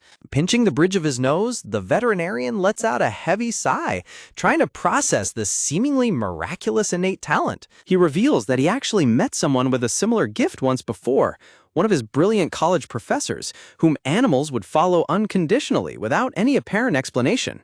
Concluding that such a gift is entirely innate and impossible to copy, the veterinarian admits with a wry chuckle that this is the very first time in his life he has ever felt envious of anyone. Watching the young veterinarian's dramatic reaction, Grandfather Jeong lets out a soft chuckle and smiles warmly. Grinning warmly, Grandfather Jeong pats the veterinarian on the shoulder and suggests that since they are of similar age, they should just become close friends so he can enlist Si-hyun's help whenever he needs it. The young veterinarian tells Si-hyun that it sounds like a great idea, adding that he is 29 years old and asking Si-hyun how old he is. Si-hyun, looking slightly surprised, replies that he is actually 1 year younger. The veterinarian scratches his cheek and sheepishly admits that although they just met, he wants to know if he can call Si-hyun for help if a similar emergency occurs in the future, explaining that while unruly dogs and cats are manageable, distressed cows and horses are incredibly difficult to handle. Si-hyun gives a bright, playful smile, raising a finger as he says he can certainly help but points out that nothing is free. The veterinarian quickly responds that he is more than happy to pay whatever call-out fee Si-hyun requests. Se-hyun quickly clarifies that he wasn't asking for money, which leaves the young veterinarian looking completely baffled and surprised. With a warm and gentle smile, Si-hyun explains that original reward could be something as simple as a heartfelt thank you, or even just a bag of sweet potatoes. Although he finds the request a bit vague, the veterinarian accepts with a warm smile and says he looks forward to working with Si-hyun in the future. Si-hyun enthusiastically shakes the veterinarian's hand, agreeing that he is looking forward to it as well. Si-hyun warmly suggests that since they are neighbors, the veterinarian should speak comfortably with him and call him Hyung, as dropping the formal language would make things much easier for both of them. Hearing this, the veterinarian glances nervously at Grandfather Jeong, who is calmly sipping his hot coffee, wondering if he should actually take up the offer. Under the heavy downpour of the rainy night, a quiet sense of kinship settles between them as Si-hyun reflects that even in a world where magic has vanished, another Druid is out there caring deeply for life, prompting him to offer a faint smile toward his new connection. A few days later, the relentless monsoon rain continues to pour heavily over the beautiful garden of Si-hyun's traditional house. Sitting comfortably on the porch of his home, Si-hyun holds up his phone on a selfie stick to record a vlog, warmly asking his viewers if they are enjoying the soothing sound of the rain ASMR. Se-hyun explains to his audience that because the long monsoon season has made it difficult to tend to the garden, he had to take a break from vlogging for a while, but decided to film a quick video today because the rain is falling so beautifully. He explains that since his uploads have been so sparse lately, Siwoo gave him a piece of his mind, nagging him to stay consistent and post whatever he could, while also mentioning that the rest of the tracker members wanted to come visit his home sometime. As he steps out into the wet garden with a splash, Si-hyun ponders that although he doesn't know when they will arrive, he has a strong feeling that the quiet neighborhood is about to get very lively. Walking through his lush garden under a large white umbrella, Si-hyun films his surroundings, explaining to his viewers that the sound of the rain varies depending on where you stand, creating a beautiful harmony crafted by nature itself. With a gentle, happy smile, Saihyun slides open the door to his greenhouse, eager to show his viewers what lies inside. Standing inside the peaceful shelter, Saihyun asks his audience if they don't find the rhythmic sound of raindrops hitting the plastic cover of the greenhouse incredibly soothing. Suddenly, Saihyun flinches in surprise, hearing an unexpected rustling sound coming from the dark corner of the greenhouse. A mysterious rustling noise echoes through the quiet greenhouse, heightening the tense atmosphere as Saihyun looks toward the back. Feeling a strange presence, a startled Saihyun wonders what could possibly be hiding in the corner of his greenhouse. Shining his flashlight toward the source of the noise, Saihyun gasps as a small ginger cat suddenly dashes out from behind the cardboard boxes. Saihyun sighs in relief, realizing it is just his cat Yaongi, and asks what she was doing back there, to which the nervous cat lets out an anxious meow. Just then, a low, weak voice murmurs from behind the cardboard boxes, saying, "It's just me," followed by a soft rustle that startles Yaongi. Peeking over the box, Saihyun freezes in absolute shock as his eyes widen at the unexpected sight. Outside, the heavy rain continues to pour down on the street where the Love the Dog veterinary clinic is located. Inside the bustling lobby of the clinic, pet owners wait anxiously with their animals, while Saihyun sits quietly on a bench, looking deeply worried. Looking down into a cardboard box, Saihyun gently reassures the shivering animals inside, telling them that everything will be okay and that the doctor will see them very soon. It turns out that what Saihyun had discovered in his greenhouse was a shivering mother cat and her 3 crying kittens. Seeing the mother cat trembling violently and gasping for breath, Saihyun had immediately rushed them to the clinic. Hoping to understand what had happened to the poor animals, Saihyun places his hand on the box and activates his Druid skill, Wild Resonance, enveloping himself in a magical green light. Within the flow of the resonance, a painful vision of the past appears. Soaked in cold, muddy water, the mother cat had desperately carried her helpless kittens one by one down a steep, treacherous mountainside. The vision reveals that the cave they once called home had collapsed due to the continuous monsoon rain, forcing the desperate mother cat to seek refuge in Saihyun's greenhouse, drawn there by its rich and comforting nature force. Coming out of the vision, a deeply moved Saihyun smiles with tearful eyes, thanking the brave mother cat for working so incredibly hard to protect her tiny kittens. Suddenly, the sound of approaching footsteps catches Saihyun's attention, and he looks up in surprise. Saihyun is startled when a familiar voice calls out his name from across the clinic. The veterinarian, holding a black cat wrapped in a blanket, stops in his tracks and stares at Saihyun in complete disbelief, recognizing him as Sumin. Inside the consultation office, the veterinarian's qualifications and awards sit neatly on the shelves as he begins to speak, saying, honestly, sitting at his desk and typing on his computer, Sumin admits to Saihyun that he saw a familiar name on the chart and wondered if it was really him, expressing his surprise at running into him there. Saihyun smiles and admits he had no idea this clinic belonged to his friend, prompting Sumin to humbly reply that it is too small to be called a proper clinic and is just a place where he cares for sick neighborhood animals. Looking down at the cardboard box, Sumin asks about the 4 cats, to which Saihyun explains that he found the mother and her 3 kittens shivering in his greenhouse after getting soaked in the heavy rain. Sumin gently lifts the mother cat out of the box to begin a thorough physical examination. As the mother cat squiggles slightly in his hands, Sumin reassures Saihyun that their fevers have gone down and they should be completely fine without any special medication as long as they eat well. Sumin continues his advice, suggesting that it would be best to get the kittens vaccinated and scheduled for neutering later on, while clarifying that he isn't forcing Saihyun to do so. Deeply relieved, Saihyun thanks Sumin and mentions he can finally rest easy, while Sumin smiles warmly and puts the cat back, saying he was just doing his job. Suddenly, Sumin gasps in surprise, wide-eyed as a thought strikes him. Saihyun looks up with a puzzled and curious expression, wondering what has caught the veterinarian's attention. Tilting his head in complete confusion, Saihyun asks with a bead of sweat on his cheek, "Help you?" Sumin leads Saihyun down the hallway of the clinic, explaining that they are entering the intensive care unit, where they look after the animals in critical condition. Looking into one of the recovery cages, Saihyun is startled to see a ginger cat wearing a lion-shaped recovery collar and a nasal feeding tube, wondering silently, a cat? Surprised by the sight of the feeding tube, Saihyun asks about it, and Sumin explains that he has to force feed her with glucose and a liquid diet because she refuses to eat anything on her own. Looking deeply concerned, Saihyun asks what could have possibly happened to the poor cat, while the veterinarian, Sumin, remains silent with a tense and worried expression. Sumin begins to explain that the cat was first brought in because she showed clear signs of jaundice, with yellowing eyes and gums, and her liver levels were in terrible condition. He explains that after running tests and administering IV fluids, the medical fees for the very first day came to 600,000 won, and because she was in critical condition, she had to be hospitalized, causing the accumulated bills to quickly reach several million won.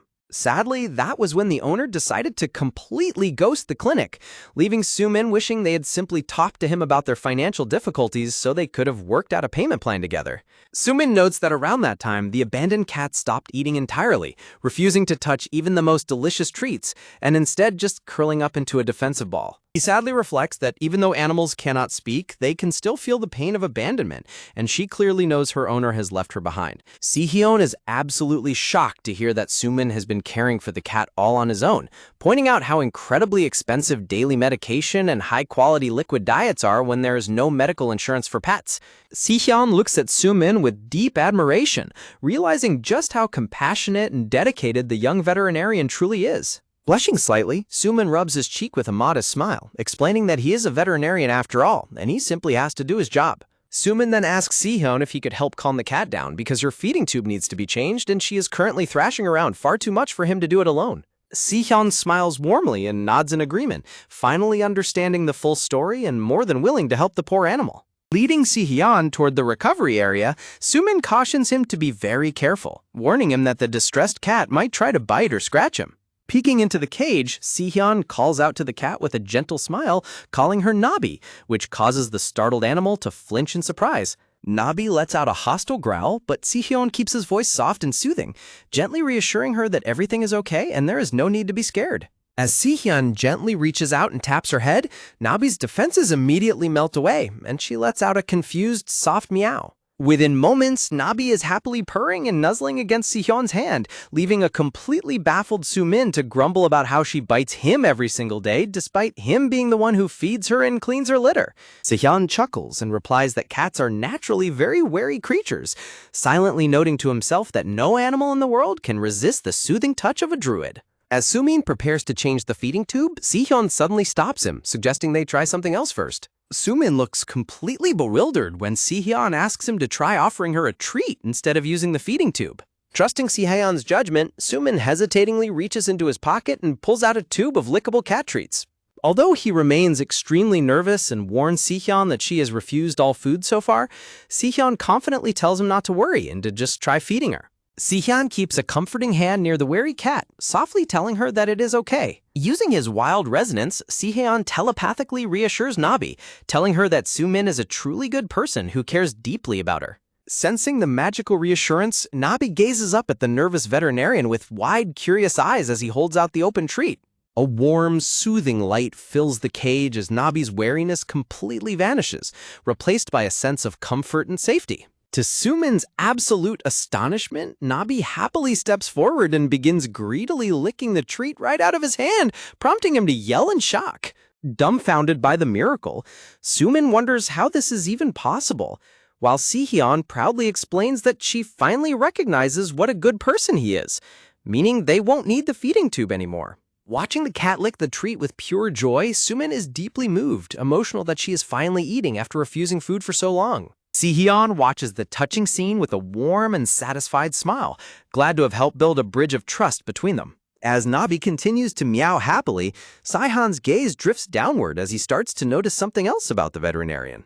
Si-hyun looks closely at Soo-min's hands, which are covered in bandages and numerous small scars, realizing they are like honorable medals earned from years of caring for sick animals. Smiling warmly, Si-hyun reflects on the beautiful, gentle energy that is now flowing freely between the rescued cat and her dedicated doctor. When Nabi playfully dangles from Soo-min's hand, making him yell in comical panic, Si-hyun notes that Nabi has officially chosen Soo-min as her guardian, a man blessed with the strongest healing energy in the world. The next day, the members of the idol group Tracker gather inside their brightly lit waiting room as they prepare for their next schedule. Relaxing comfortably on the couch with his phone, one of the members happily sighs, enjoying a peaceful moment of rest. His group mates tease him for listening to rain sound ASMR during the actual monsoon season, but he playfully responds that they simply don't understand the vibe.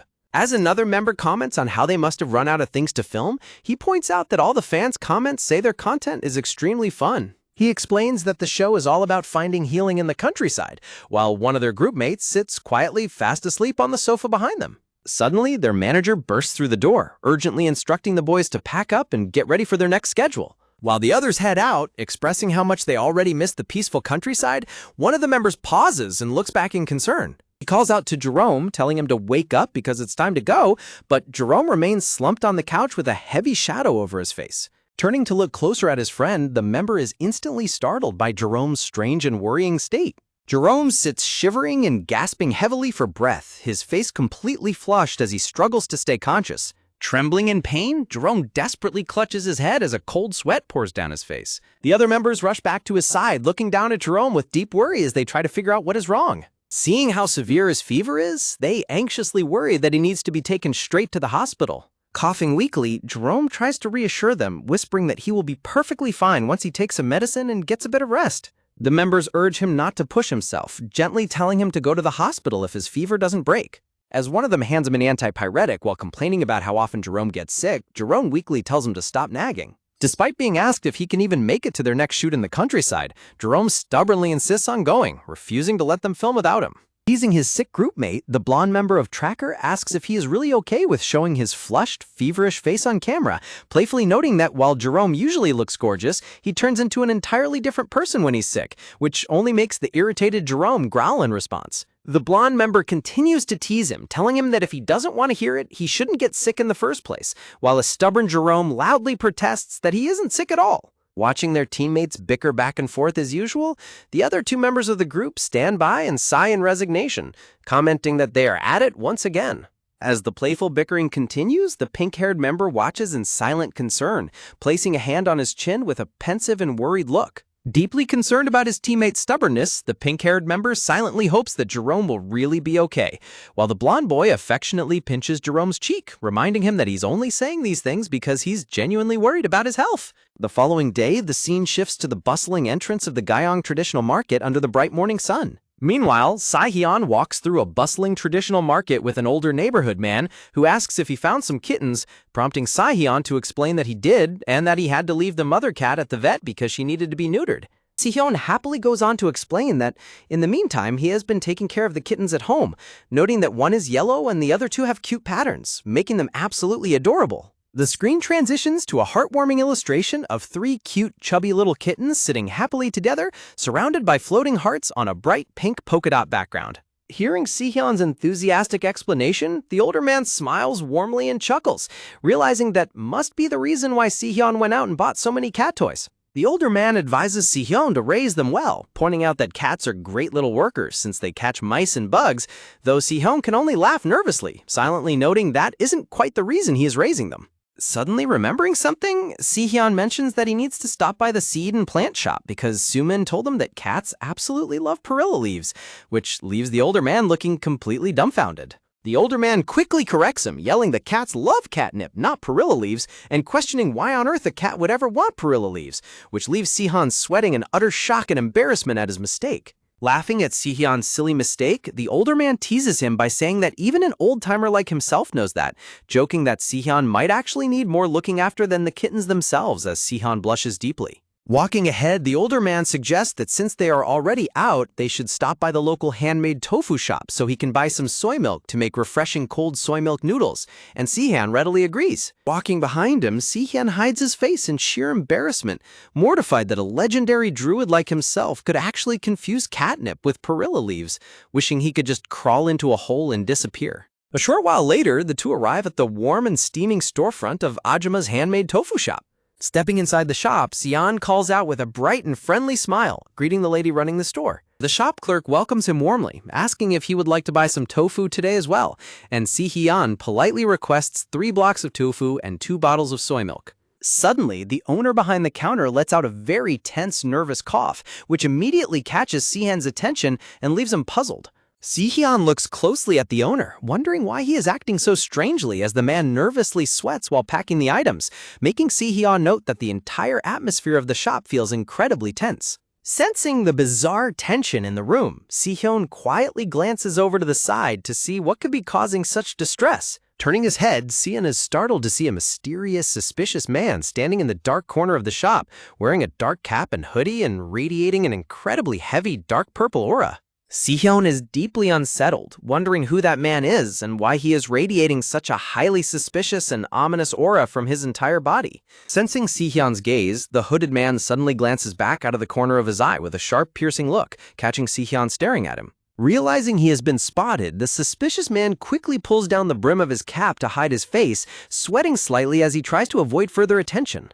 As the hooded man quickly exits the shop owner calls out a very tense and forced farewell, clearly relieved to see him leave. Once the door closes, the older man who accompanied Sihyun asks the owner what is going on and who that guy was, noting that he has never seen him around the neighborhood before. Looking extremely panicked, the shop owner leans in and whispers dramatically, revealing that people are saying the mysterious man is actually a dangerous criminal. The older man gasps in disbelief, asking if that is really true, while the shop owner explains that the man was apparently a notorious gangster in Seoul who used his fists and has just moved down here after being released from prison. As the dark silhouette of the hooded man walks away into the night, the older man expresses his worry that nothing bad happens in their peaceful neighborhood, while the shop owner agrees, clicking his tongue at how unsettling the situation is. Sihyun stands in the shop, looking back toward the exit in deep, silent contemplation as he processes the rumors about the new neighbor. Staring thoughtfully, Sihyun repeats the word criminal in his mind, his expression turning serious and tense as the rumor sparks a deeper reaction within him. The suspicious hooded man quickly pulls his cap lower over his eyes and mutters, "Ch," as the villagers whisper nervously about his presence in the market. As evening falls over the traditional house, the sky is painted in a warm, beautiful sunset. Sihyun plays with the 3 adorable kittens on his porch, but his mind is still preoccupied with the rumor of a dangerous criminal living nearby. The word criminal brings back a deeply painful memory for Sihyun, one he has spent a long time trying to forget. The memory takes him back to his past days when he lived and trained as a druid. Once a month, young Theophilo would visit the deep prison with his teacher, where their sacred duty was to reform and cleanse the locked-up criminals. Though nobody ever welcomed the grim task, young Theophilo loved following his teacher and gladly carried the ritual branch to the reformation room. But when they arrived and looked through the heavy iron bars, they were faced with a bound criminal radiating a truly foul and ominous presence. A sickening stench wafted from his filthy, bloodied clothes as the hooded criminal sat bound and muttering incoherently to himself. As his teacher began chanting the purification ritual, young Theophilo stepped forward, preparing to sweep the sacred ritual branch over the man's body. Suddenly, the hooded criminal flinched and turned his head, locking eyes with the young druid. With a crazed, monstrous expression and glowing red eyes, the man lunged forward and hissed, "You look delicious." Young Theophilo screamed in absolute terror as the terrifying figure bared his teeth. In the blink of an eye, the savage criminal bit down violently on young Theophilo's wrist. It was a sudden, vicious strike from a beast that had been biding its time, like a wolf stalking a helpless lamb. The wound eventually healed into a deep scar, but because rumors spread among the other druids that it was a demon's bite mark, young Theophilo had a very difficult and lonely time. Back in the present, Sihyun shivers as he pets his kittens, admitting that he still gets goosebumps thinking about the evil energy that man radiated. Staring in deep thought, Sihyun's eyes narrow as he lets out a quiet sigh, contemplating the strange encounter he had earlier. Sihyun thinks back to the mysterious hooded man he encountered at the tofu shop, realizing that although their tense vibes were somewhat similar, he didn't feel the same sickeningly dark, evil presence from him that he felt from the criminal in his past life. Looking down at the cute white and beige kitten happily nuzzling his hand, Sihyun wonders if he was simply overthinking and imagining things. Suddenly, a bright melodic ringtone breaks the silence of the courtyard, startling both Sihyun and the 3 little kittens sitting by his feet.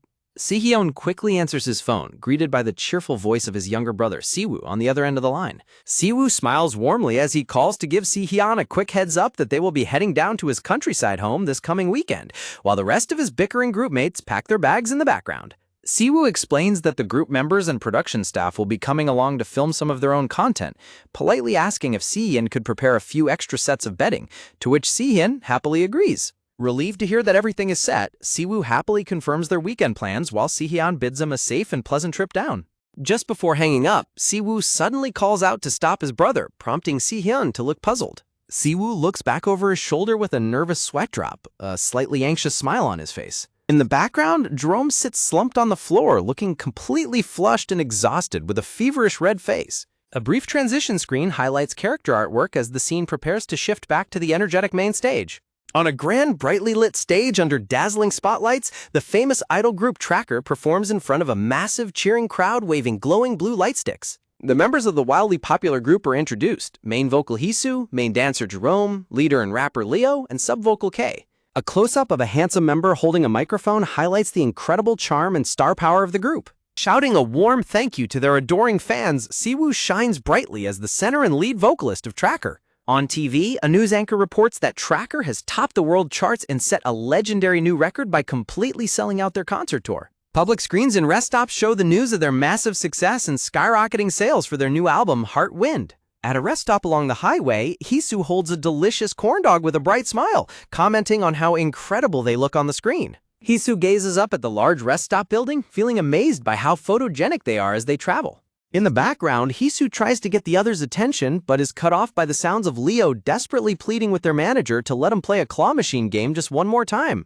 Holding his head in sheer exhaustion, Siwoo facepalms in embarrassment, wondering who on earth gave Leo the money to play, while the manager firmly warns Leo that claw games are a slippery slope to ruin. Siwoo sighs and asks where Jerome went, and the manager explains that Jerome headed over to the rest stop convenience store to grab some water a few moments ago. Siwoo repeats the words in utter shock, suddenly realizing that Jerome has wandered off into a crowded public area completely unattended. Nearby, a large crowd of rest stop visitors begins to gather, whispering in excitement as they spot a dazzlingly handsome, glowing young man standing in their midst. An excited fangirl squeals in delight, recognizing Jerome from Tracker and eagerly begging him for an autograph, leaving the startled idol sweating nervously as he tries to figure out what to do. Before things can get completely out of hand, Siwoo charges through the crowd, scooping up a surprised Jerome over his shoulder and shouting a hurried apology as he makes a swift escape. Once they reach the safety of the parking lot, Siwoo angrily scolds Jerome for forgetting to wear a mask in public, while a sheepish Jerome looks down and mutters that he was simply too half asleep to remember. Siwoo urges their manager to drive off quickly as fans begin chasing after them, while Hisu happily waves from the window, cheerfully thanking the crowd and asking them to support Tracker's music. Slumped in his car seat, Siwoo lets out a heavy, exhausted sigh, worrying about whether they will actually be okay and praying that his chaotic groupmates won't cause a massive scene in front of his brother. Looking out the window, Siwoo gazes up at the beautiful, clear blue sky as the van speeds down the open highway. The camera pans out to show their vehicle driving along a winding mountain road, surrounded by lush green forests as they draw closer to their final destination. Siwoo looks out of the window of the moving vehicle, a bright and gentle smile gracing his face as he looks forward to seeing his brother. At the traditional house, small birds chirp happily as they sit along the dark-tiled roof under the bright morning sun. On the peaceful porch, Sai-han struggles through his morning workout, counting his planks as a cute orange and white cat sits watchfully nearby. Sweating and breathing heavily as he counts to 29, Si-hyun reminds himself that he has to willingly accept the pain required for his physical vessel to become whole. As the leaking nature force decreases and the accumulated amount grows, Si-hyun reflects on how experiencing physical pain for the sake of good health is truly a luxury. Exhaling a long breath as green nature energy swirls around him, Si-hyun sits in quiet meditation, thinking that if anything, he should be grateful for this path. Suddenly, the quiet silence is broken by a soft rustling sound nearby, causing Si-hyun to snap his eyes open in surprise. Spotting his cute animal companions, Si-hyun asks with a bright smile when they got here, as the adorable kittens and a little bird happily gather around him to cuddle. After washing up, Si-hyun dries his hair with a towel and checks his phone in surprise, realizing it is already almost 9 o'clock and that his guests should be arriving soon. Just as he thinks of them, the loud chime of the doorbell echoes through the house, catching Si-hyun by surprise. Sliding open the traditional gate with a broad, welcoming smile and holding his little cat, Si-hyun warmly greets his arriving guests. Standing outside the gate, the members of the world-famous idol group Tracker strike a cool and confident pose as they loudly call out a cheerful hello. The members enthusiastically introduce themselves with their official group greeting, shouting, "Racing to the top, Tracker, we are Tracker, nice to meet you." Laughing nervously as he holds his cat, Si-hyun politely responds that it is nice to meet them too, silently wondering if they really had to do their official group greeting right in his yard. Siwoo rushes over to Si-hyun with excited footsteps, happily asking his older brother if he has been well, to which Si-hyun warmly replies that he has, asking if their trip went okay. Siwoo complains that his chaotic members completely drained his energy before they even left, while Hisu walks up from behind and asks with an amused laugh if the cat Si-hyun is holding his named cow. Hisu suddenly stops and stares intently at Sihyun's face with a deep contemplative expression, leaving both brothers utterly confused by his silent scrutiny. When Sihyun awkwardly asks if there is something on his face, Hisu flushes red and frantically explains that nothing is wrong, admitting he was just incredibly amazed to see the famous Druid in person. Sihyun stands frozen in absolute disbelief, silently wondering if shouldn't he be the one who is amazed to see world-class celebrities in his own yard. As Siwoo proudly asks Hisu if they look alike and Hisu agrees that their vibes are different but they do, Sihyun watches them in total bewilderment, muttering a confused, "Hey, pardon?" A polite production staff member named Kim Han-byul steps forward to shake Sihyun's hand, thanking him so much for allowing them to film at his home, and Sihyun warmly replies that they are welcome to film as much as they like, as long as it doesn't disturb the neighbors. Looking absolutely delighted, Han-byul gasps in gratitude and eagerly asks if they should prepare to start filming their content soon. Gesturing toward his traditional house, Sihyun politely invites everyone to head inside first so they can unpack their bags, and the excited idols cheerily thank him as they roll their suitcases along the stone path. Walking through the lush, sunlit green forest, Hisu and Leo finally get a chance to take a deep breath and enjoy the vast, beautiful nature that their packed, busy schedules usually keep them from experiencing. Playing with a blade of grass on the porch, Jerome happily teases a cute kitten, while Kim Han-byul relaxes nearby with another cat on his lap, enjoying a moment of peace to heal their exhausted minds and bodies. However, Tracker's quest for true healing takes a hilarious turn when a tiny green caterpillar suddenly lands on Kay's arm, causing him to shriek in absolute terror as the little bug cheerfully greets him. Peaceful countryside day, which they initially thought would drag on, passes in a flash, and the warm sun begins to set over the beautiful traditional house. Watching his younger brother confidently lead the production team and discuss edits, Sihyun smiles proudly, reflecting on how much Siwoo has grown from a talented kid into a capable leader. As twilight falls, Sihyun wonders if he should start preparing dinner, but stops in his tracks when he notices a stack of suitcases and a shopping bag left unattended in the yard. Realizing that the busy crew must have rushed straight into filming without unpacking, Sihyun decides to carry the bags inside before any bugs can get to them. Picking up a brown paper shopping bag, Seon pulls out a small attached note, wondering what could be inside. To his surprise, the bag contains a brand new purple tracksuit, which happens to be exactly what he had been planning to buy for himself. Holding the attached note in his hand, Sihyun looks completely puzzled, trying to figure out who left the thoughtful gift. He looks over to see Siwoo smiling warmly in the distance, suddenly realizing that his brother must have bought this brand new tracksuit specifically for him instead of just giving him old hand-me-downs. Sihyun is deeply touched, reflecting on how he has spent his entire life caring for others as a druid, making the warm feeling of being cared for by someone else feel incredibly sweet yet unfamiliar. Feeling a tickle of emotion in his chest, Sihyun realizes that receiving such thoughtful care is a genuinely wonderful feeling. Sihyun can't hide the bright, joyful smile spreading across his face as he proudly holds up his new purple tracksuit to show his cute kitten companions trotting happily around his feet. As night falls over the serene traditional courtyard, the director's voice echoes through the darkness, announcing the official wrap of the day's shoot and bidding their audience farewell. The moment the final cut is called, Jerome collapses onto the wooden porch in sheer exhaustion, gasping for breath while the staff members applaud their hard work. Slumped together on the dark porch, the tracker members complain about how incredibly drained and starving they are after the long shoot. Siwoo dramatically sighs, muttering that his energy was completely depleted by a certain chaotic member earlier, prompting a sweating Leo to apologize sheepishly. Sitting in the dark corner, Jerome pants heavily and grips his head in pain, realizing that while he managed to hold on during the shoot, he has finally hit his absolute physical limit. Staring ahead with heavy, dizzy eyes, Jerome worries in silence about how he will possibly make it through tomorrow's demanding schedule. Noticing his pale face, Han-byul asks with deep concern if he is all right, but a sweating Jerome quickly tries to brush it off, weakly claiming that he is perfectly fine. Nearby in the moonlit courtyard, Hisu and Kay discuss Jerome's worrying health, wondering if his condition has been exceptionally bad lately or if he's simply slept wrong. Hearing the commotion, Sihyun slides open the door from the kitchen, only to see a deeply worried Siwoo calling out to him urgently. Siwoo explains that Jerome is feeling incredibly sick, noting that although he has always had a weak constitution, he looks far worse than usual tonight. Sihyun holds his chin in deep thought, realizing that Jerome's extreme exhaustion might not be a normal illness. Channeling his druid powers, Sihyun's eyes glow with a vibrant green light as he examines Jerome, shocked to discover that his vital nature force is almost completely depleted.